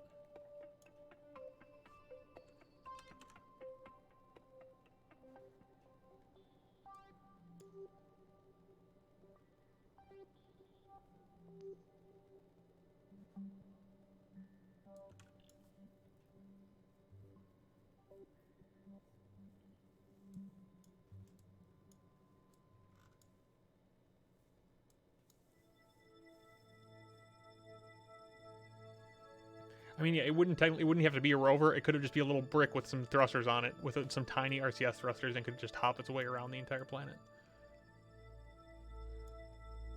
Yeah, it would basically require, you know, RCS on it just to stop it from getting launched into space.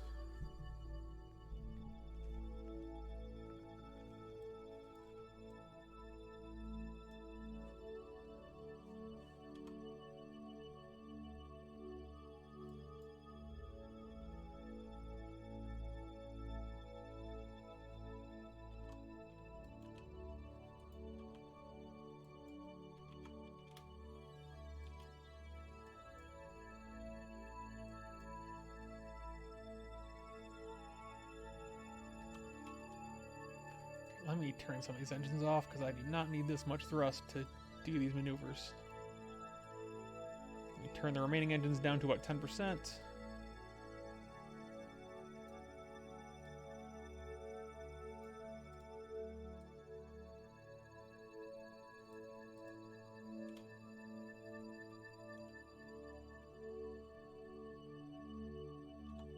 There's 33.954, and I needed 953, so that'll be fine.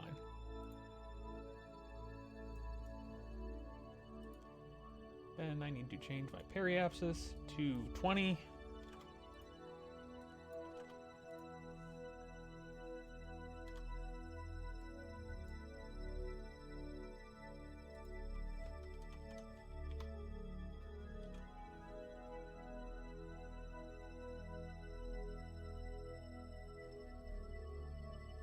I'll probably get these satellites up and land and then stop streaming because I'm getting kind of low energy, and then next time I'll do the rest of the mission and get back home.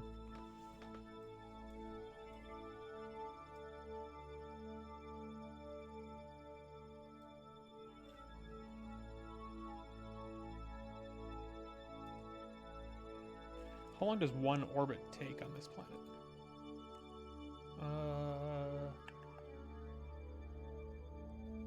17 days. Or no, that's the orbit around Gilly. Or around Eve. I guess there's no easy way to... Right here. So this thing is only 18 kilometers across, but it takes almost 4 hours for me to do an orbit. Because I'm moving so slow.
Is the stream wigging out, or is that just on my screen?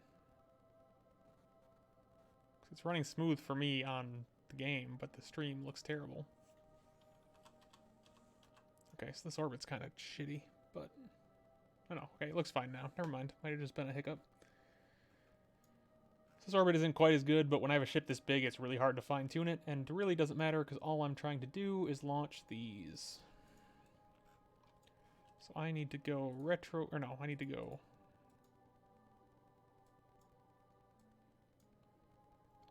So I need to fast forward to my apoapsis, which I'm apparently almost at.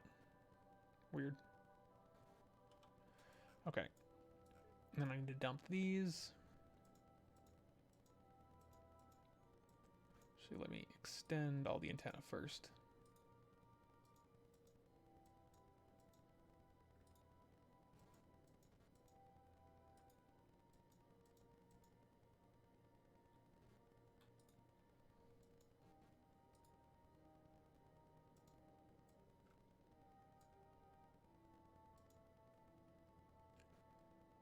Now, if I hit this, let me quick save just because it's always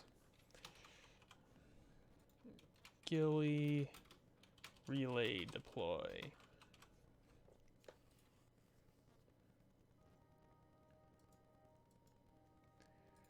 Decouple.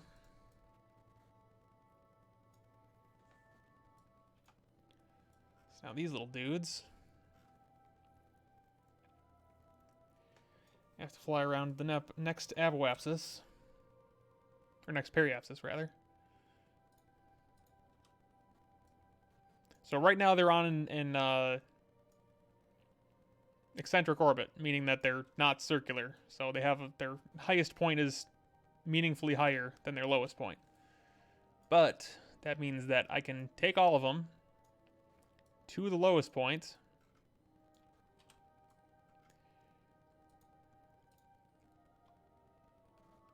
So they're all in the same orbit right now.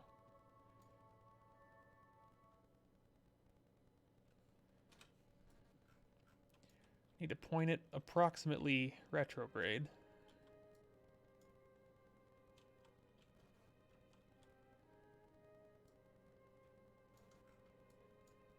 And then if I let me quick save again.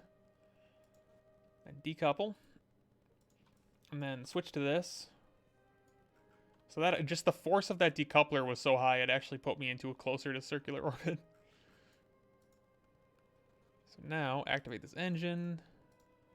Swap this around.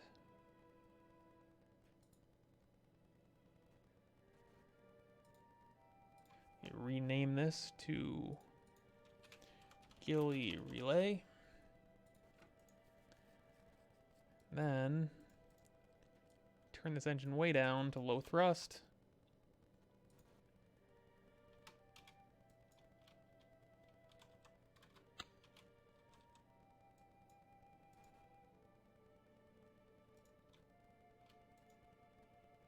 Oh, okay, this is why I quick save.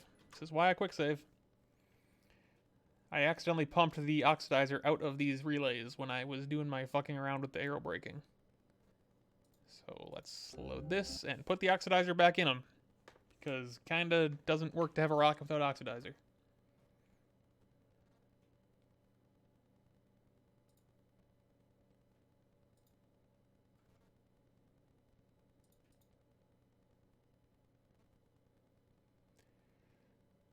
So let's sneak back in here.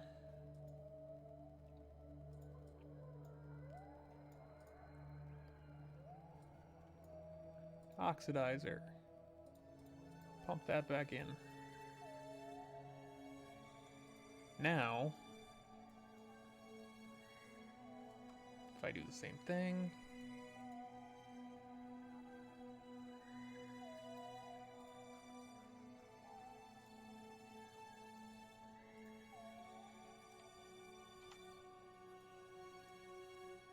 Now they actually have the ability to move.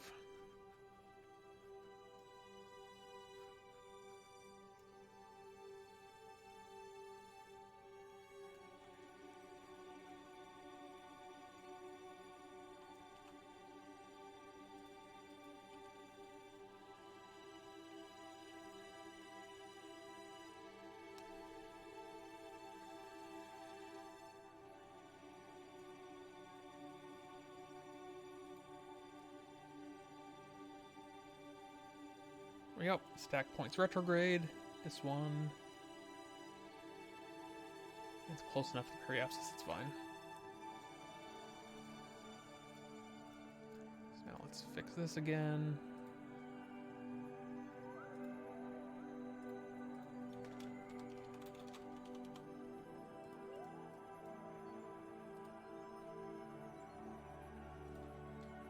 So I want this to be in an approximately circular orbit. So what I can do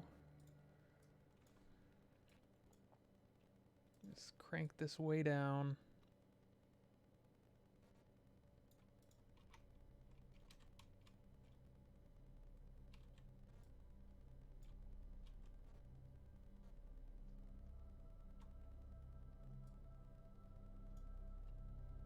Or actually, it's going to be, yeah, it's going to be in a lower circular orbit.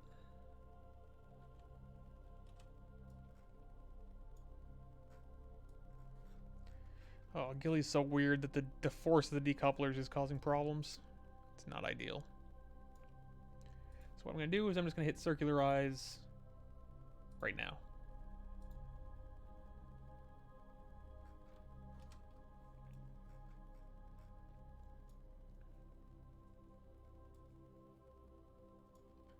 So this is not going to be a super consistent or stable relay constellation, but it'll be good enough. Okay, so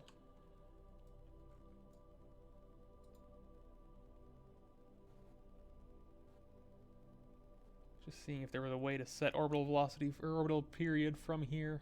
There's not. So right now my orbital period is really not a clean number. So let me see if I can fix that a bit. Oh. Fortunately, this thing is so... Even at 1/20th thrust, it's still way too powerful of an engine.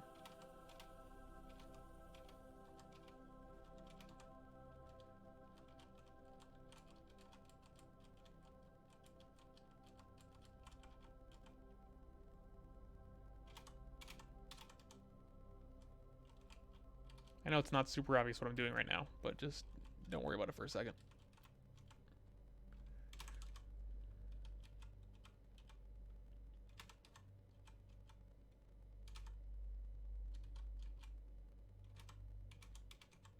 See, I'm looking at this orbital period here, and I'm trying to get a nice, clean, easy to remember number for how long each orbit takes for this tiny little satellite.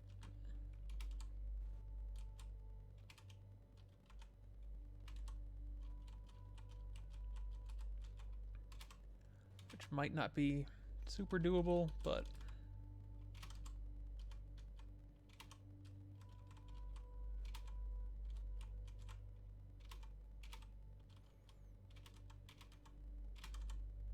Okay, about 3 hours, 6 minutes. That's good enough. So, if I go back to my stack of the other two, and then I basically just go around for a full orbit.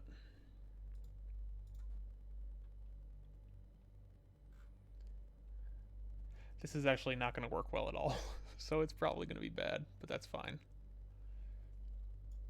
Like, this system works really well, except that Gilly is so disgustingly tiny and has such low gravity that it's going to wind up being kind of weird, and it's not going to line up super well, but we'll make do.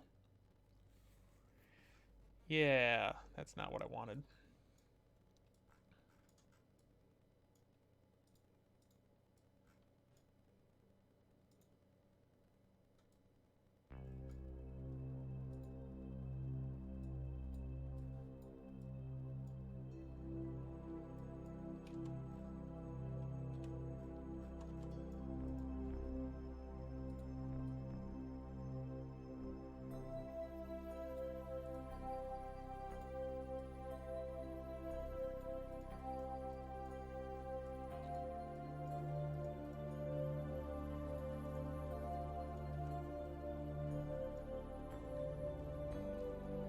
So I'm just gonna have to sort of guess. Oh, was that what I wanted?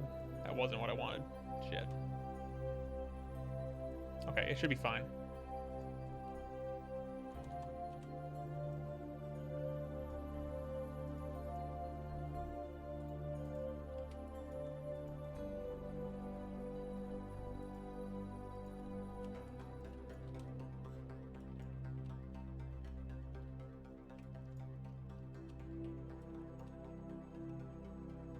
So normally you put this thing in a nice clean resonant orbit, you deploy each one in each consecutive orbit, and then when you circularize, you wind up with nice,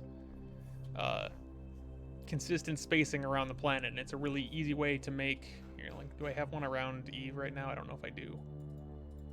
I think I do.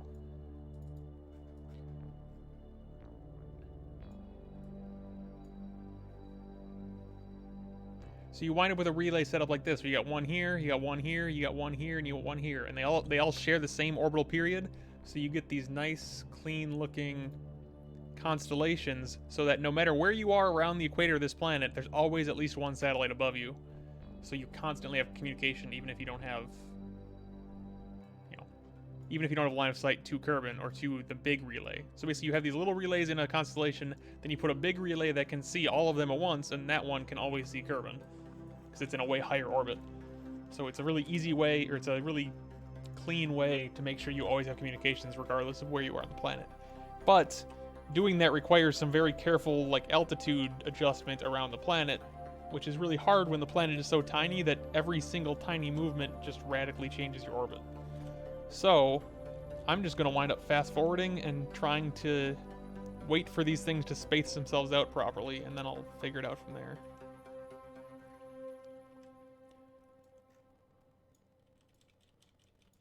So that's not quite what I want, so let's do it again.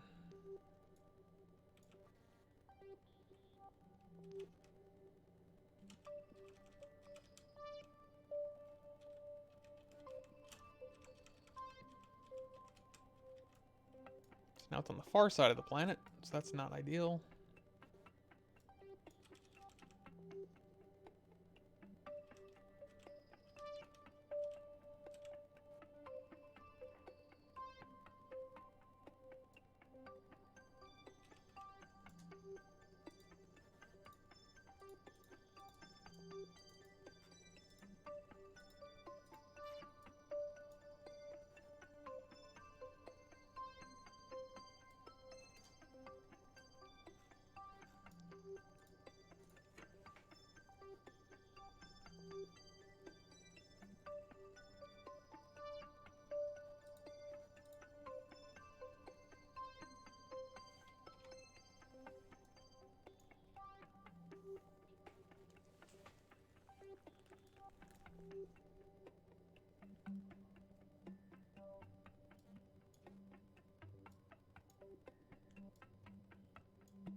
This is working out less than ideal.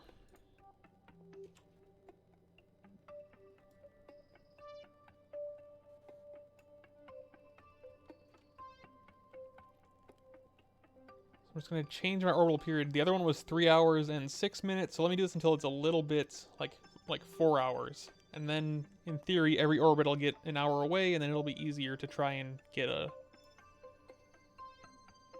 decent distance, so it's about a third of the way from the... about a third of the way around the orbit.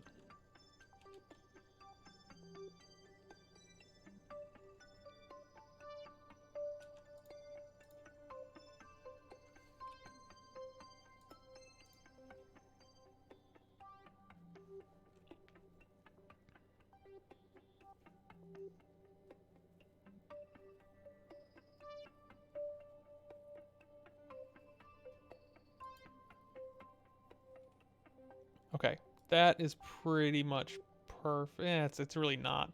These really all should be in a higher orbit, because right now there's going to be... because I only have 3 of them, so this really isn't going to work great, but whatever, we'll make it work. If there's like a brief period on the surface where it's missing connection, then so will be it.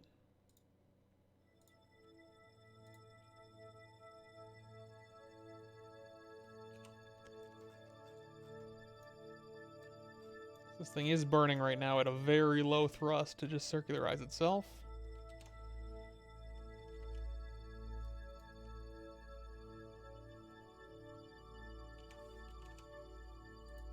Okay.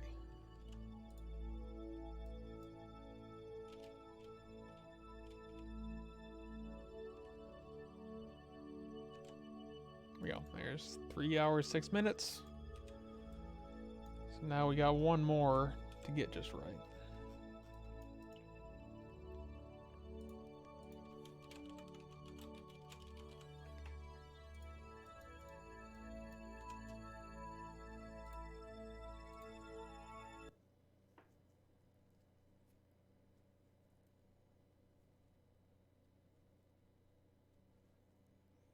The main problem there is that I put the decoupler, because, you know, the decouplers are explosive charges that break stages apart. And you can set the power of those decouplers, and I had them set to basically more than 0, which meant that just firing the decoupler to split the chunk of relays apart was enough to radically screw with my orbit.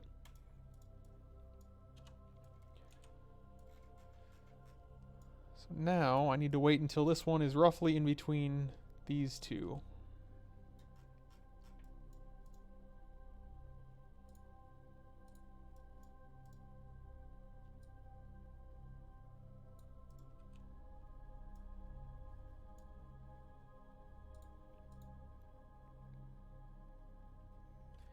So yeah, ideally you would have every relay able to see the 2 subsequent relays in the orbit. That's not going to happen here because they're too close to Gilly. But I'll at least have coverage of like 2/3 of it, which is probably good enough.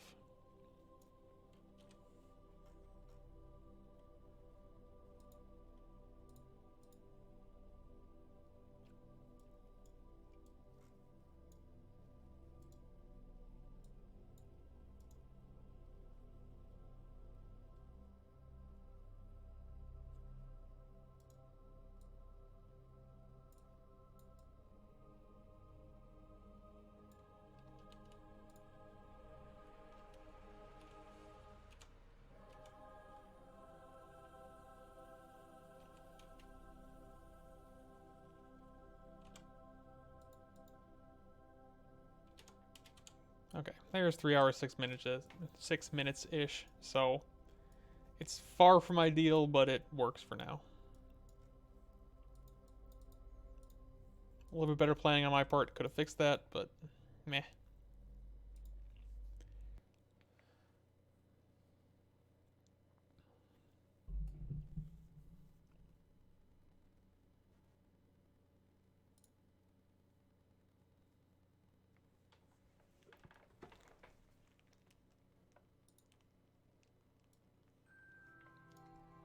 Oh, okay, there we go.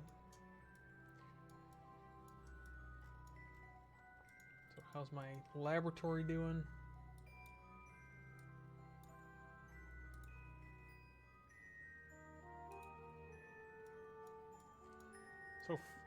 So really what I should be doing is doing a bunch of careful orbits at different altitudes to get myself the maximum science here, and I'll probably do that off stream next time, or before next time I stream. But just for the sake of finishing, I'm gonna just land myself somewhere on the moon and call it a stream. So I can do all that on the takeoff rather than before I land.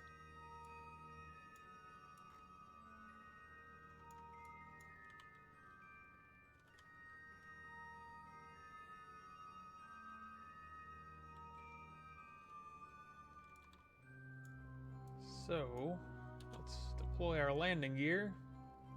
And we need to do a massive burn of 15.4 meters per second to get us down to 0 velocity, although we probably should try to find a decently flat spot to land. Not that it matters, because even just the power of my reaction wheels is enough to counteract the force of gravity. So I can land at like a 60-degree angle and be fine. But, I mean, I could just land in the belly of the ship too and also be fine.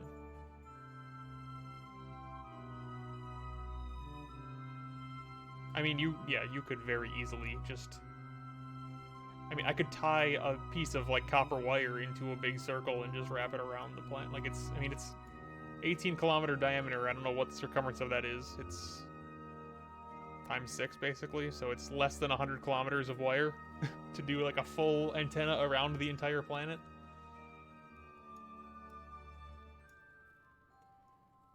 What was I... Okay, I'm gonna find a good landing spot. I think I've done scans of this, of Gilly already. I think.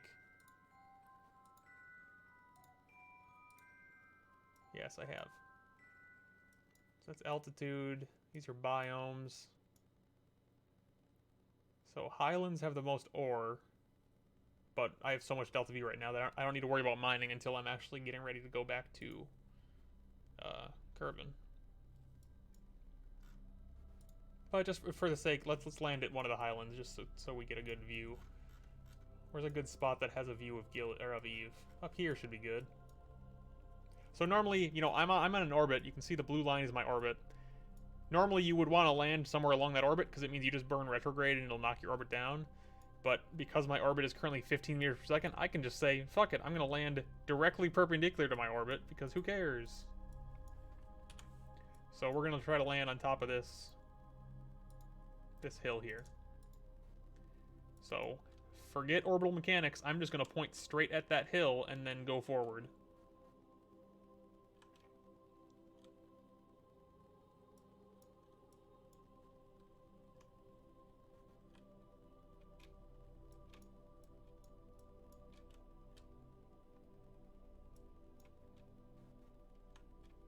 Although, granted, this ship is so unwieldy to turn, it's kind of a pain in the ass. That was actually pretty close, though.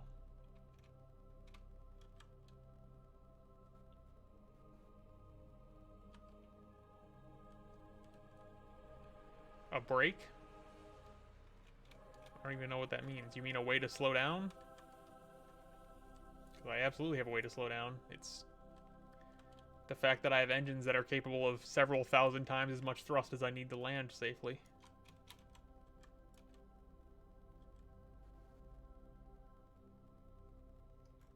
There we go. That looks like a decent landing spot.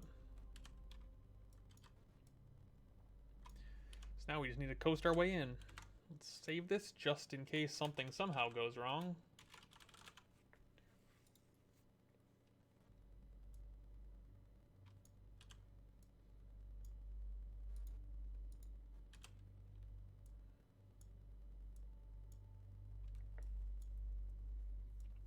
So I'm basically in free fall right now, and you can see my speed, even at 100 times time acceleration, my speed is barely increasing.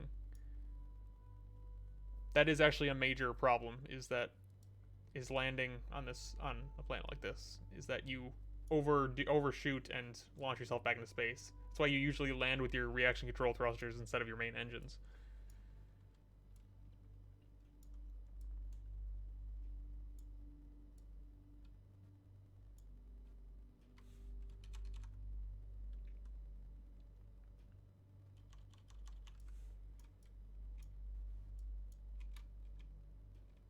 Alright, so we'll fire these engines just to slow ourselves down a bit. Not that we really need to, but because I'd prefer to land more up here than where I'm currently heading. But what I can do...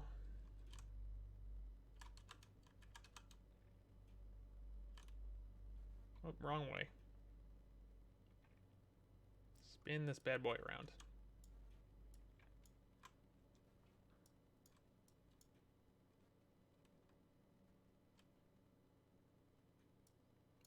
I think I can use my docking thrusters to push my entire orbit this way, so I land where I want.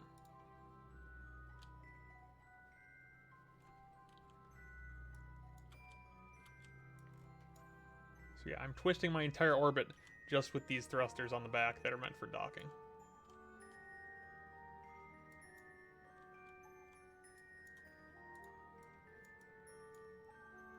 You can see my landing marker down there.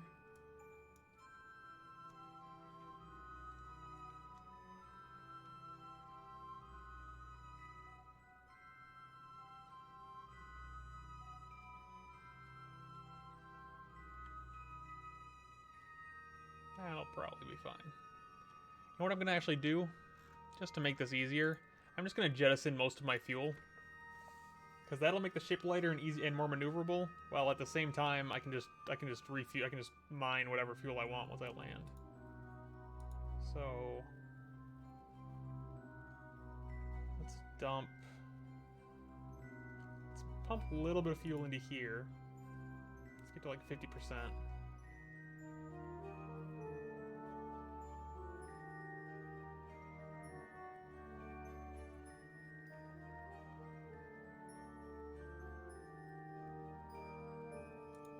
And then dump the rest of it.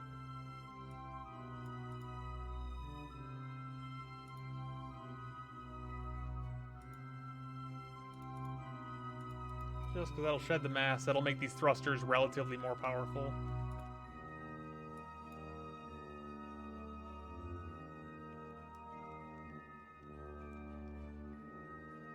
I mean, I fall at the same speed no matter what. It's just my ability to reorient the ship and stuff is going to be much greater if I'm from lighter.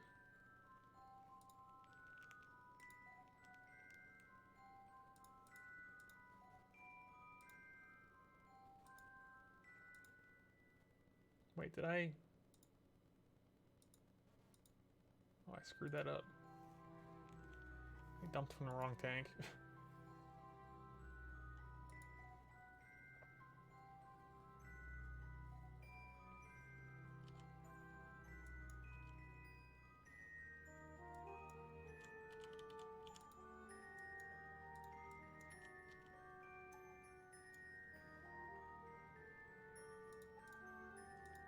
So currently with 3 of my engines off and the remaining engines set to 10% thrust, my thrust to weight ratio, so I'm basically at 5% thrust right now. My thrust to weight ratio is 285 to 1. Whereas normally you would have a thrust to weight of like 2, ideally.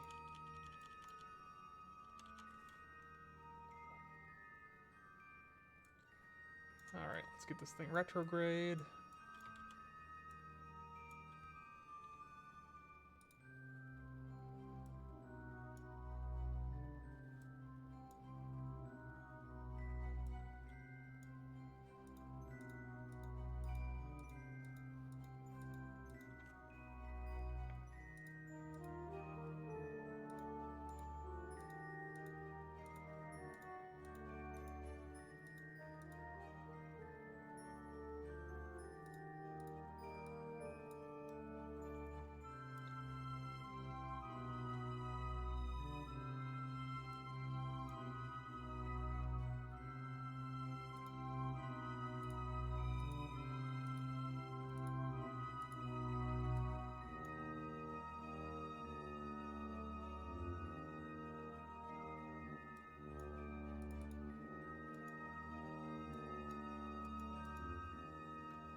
twist this thing around a bit.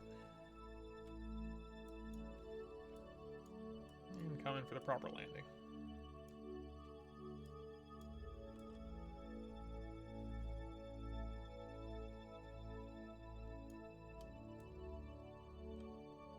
This looks relatively flat here. Which again, doesn't really matter, but just looks nicer.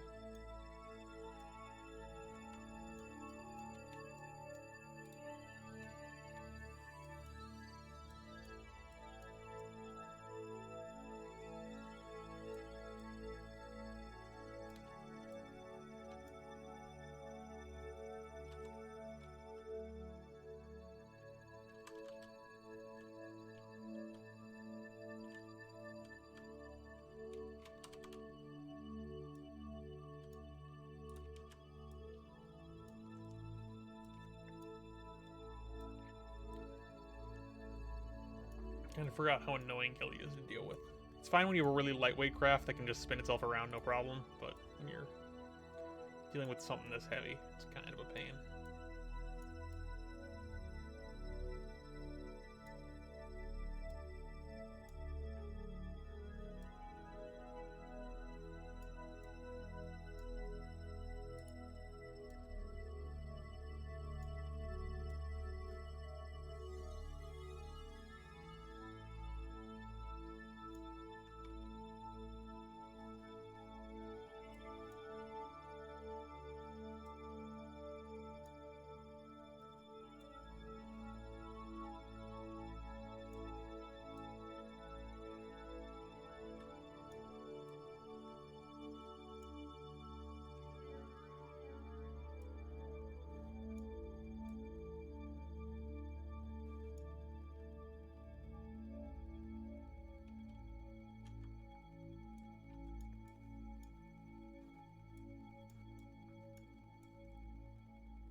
Still a bit of a hill, but like I said, I will literally be touching down, and then I will bet that my reaction wheels will just hold the ship vertically, even if it's on a slope.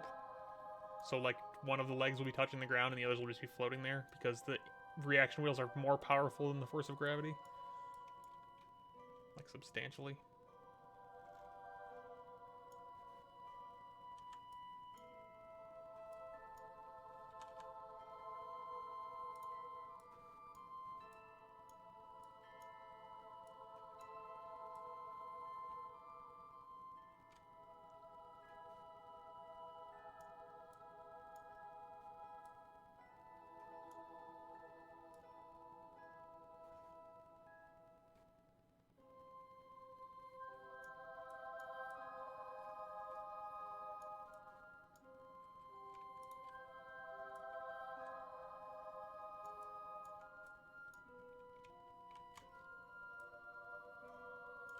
And I'm technically touched down. Just gotta stop moving.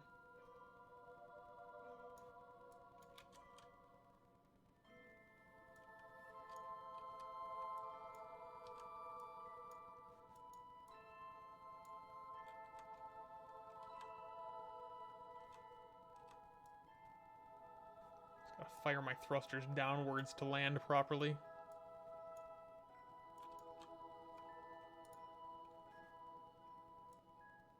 Stop moving.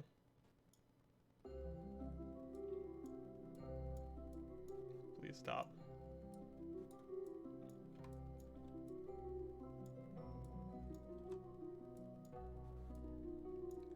It's just gonna slide for a while, but I'm sure it's fine.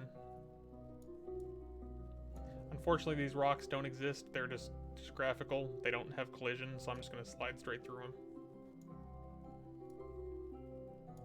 If I just pull my gear in, can I drag on the bottom of the starship and...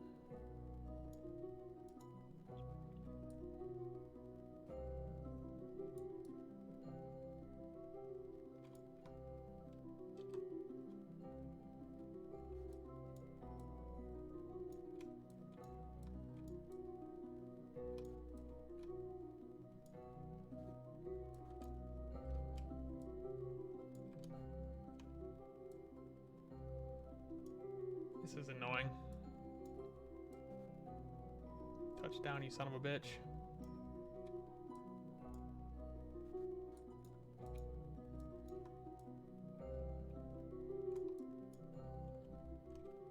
So one problem with this is that I don't have any thrusters on the bottom side of the ship because the intent was to prevent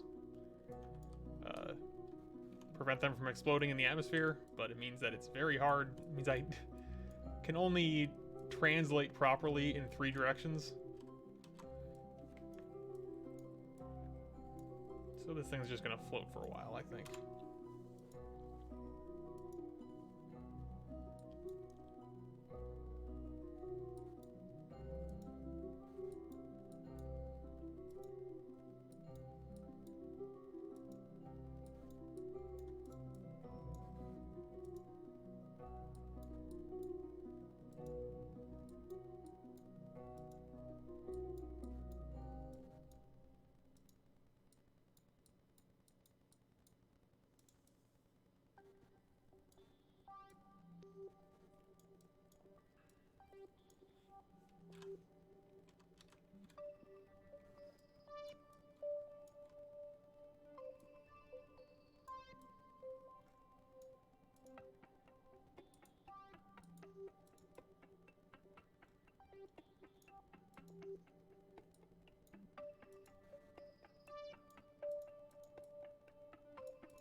Yeah, that would be great if that was a thing I could do, but ground anchors don't work like that in this.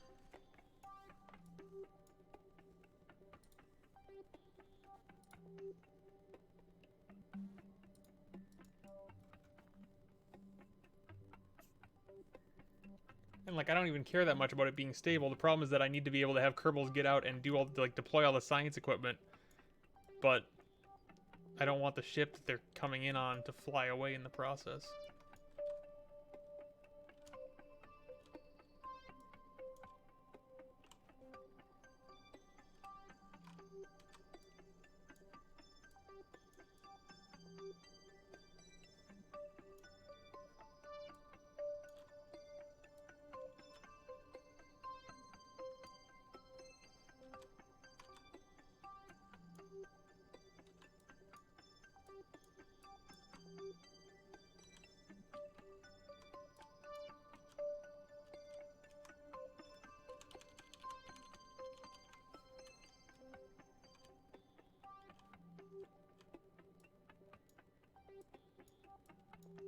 Stop moving.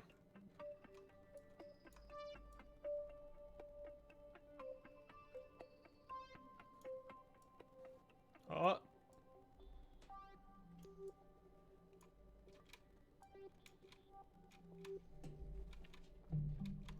Having to slow myself down, not because I want to worry about the impact of hitting it. Move, cat, move. Not because of the impact, because I don't want to bounce. Like that.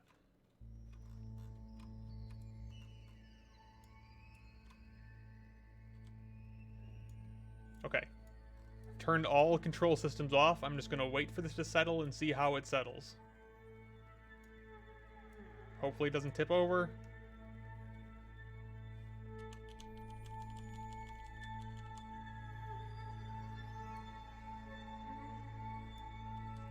Let me do a quick save just in case.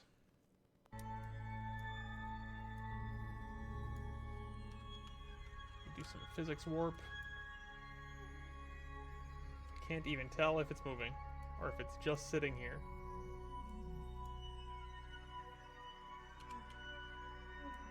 Okay, I'm at 10 times speed with physics enabled, and it's just not moving at all.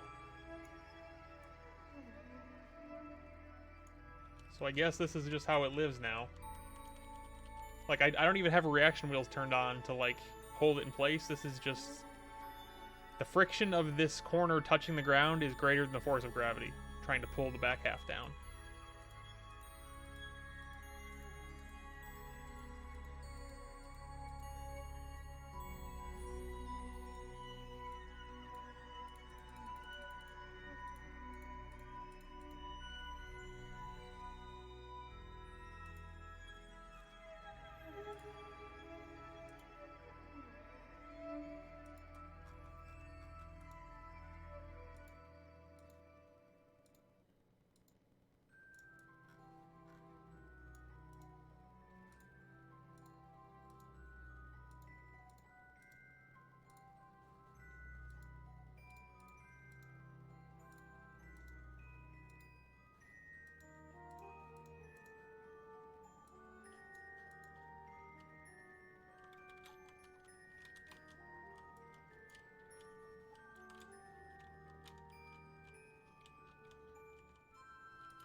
Broadcasting all this science back home.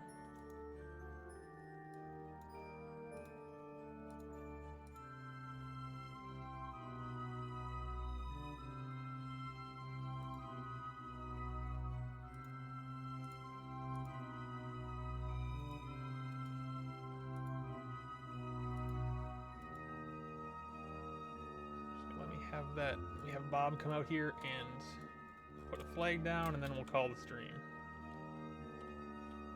Hello, Black Dragon in Twitch chat. You have arrived just at the end of the stream.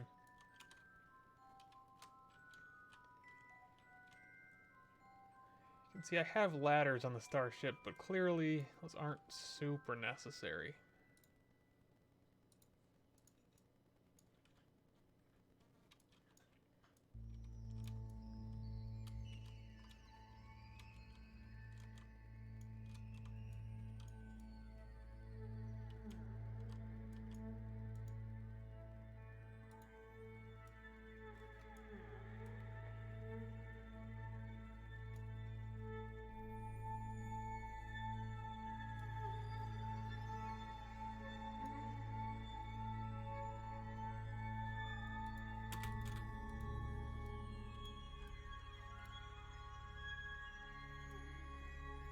This is running at like a fraction of real speed, which is weird because there's nothing going on.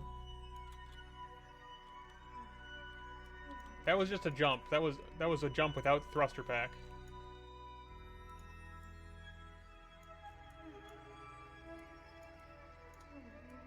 Again, no thruster pack here. Still no thruster pack. I'm gonna have to use the thrusters to slow myself down because I just jumped like 100 meters straight up and wasn't going to stop.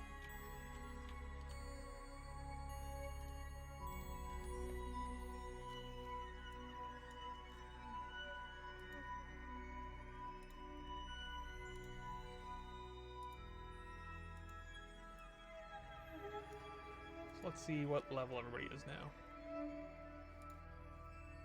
Yeah, I got some level 5 guys now. My main crew were level 5, which is good. It just kind of increases the rate of everything. I still have to do that deployable science, but that's going to take forever, so I'm probably just going to do that another time. But, yeah. Oh, it's starting to tip. It's been like 10 minutes or like 20 minutes on the surface, and it's very slightly starting to tip. I'm worried about turning my SAS on, Let me quick save and see if I turn my SS on, if it launches me into space. Just from the reaction wheel's power. Okay. That seems stable. Question is, how am I gonna mine to get fuel if it's this hard to stay stable? But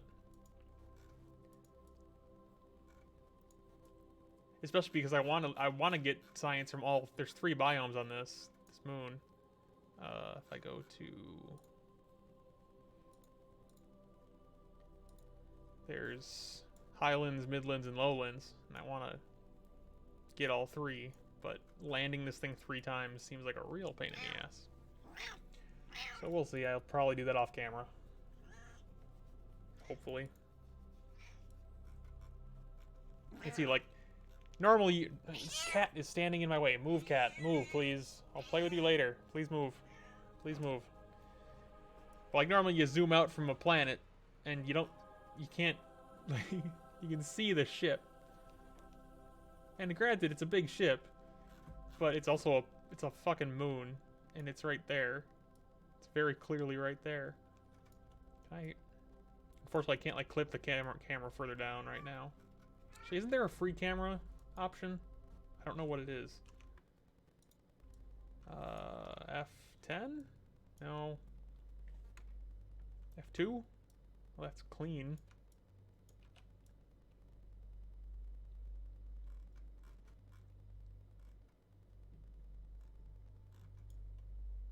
Yes, I have a cat. How is this a surprise? I have a cat here. I mean, what kind of cat do I have? I have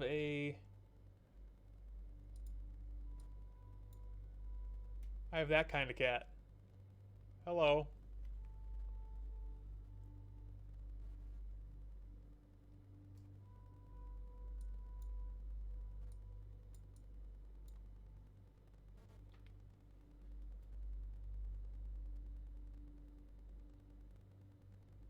I don't know why he's staring at the camera when the camera isn't my face, but he apparently knows what's going on.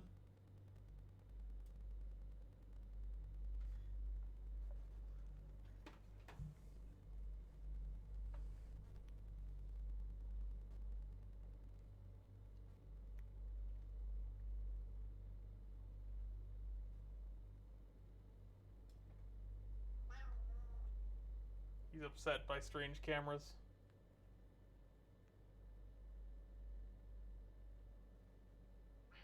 Yeah.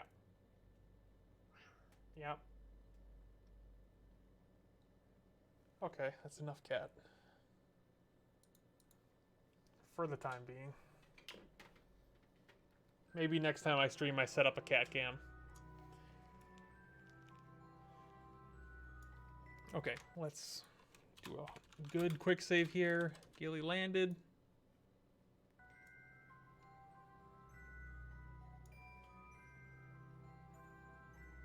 I think we're probably good. That was another like 5-hour stream. I intended this to be a quick one, but you know how it goes. Anyway, thank you for watching. I will do this again and just get home. I might just do the getting home part off camera because it's not going to be very exciting. It's literally just do this again. I might need to find a way to simplify this craft because the frame rate here is painful. I have a mod installed to check what's causing the frame rate to go to shit. What is it? So I'm getting 22 FPS right now, which is not great. But I don't actually know what all of these things mean.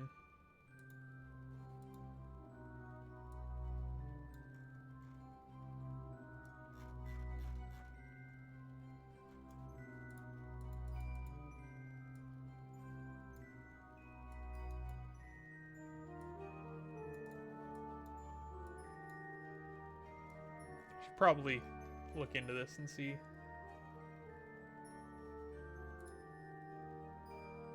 See if I can figure out what specific mods or whatever are screwing with me so much.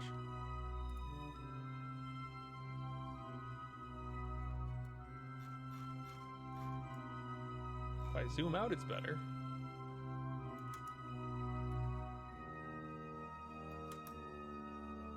Anyway, thank you for watching.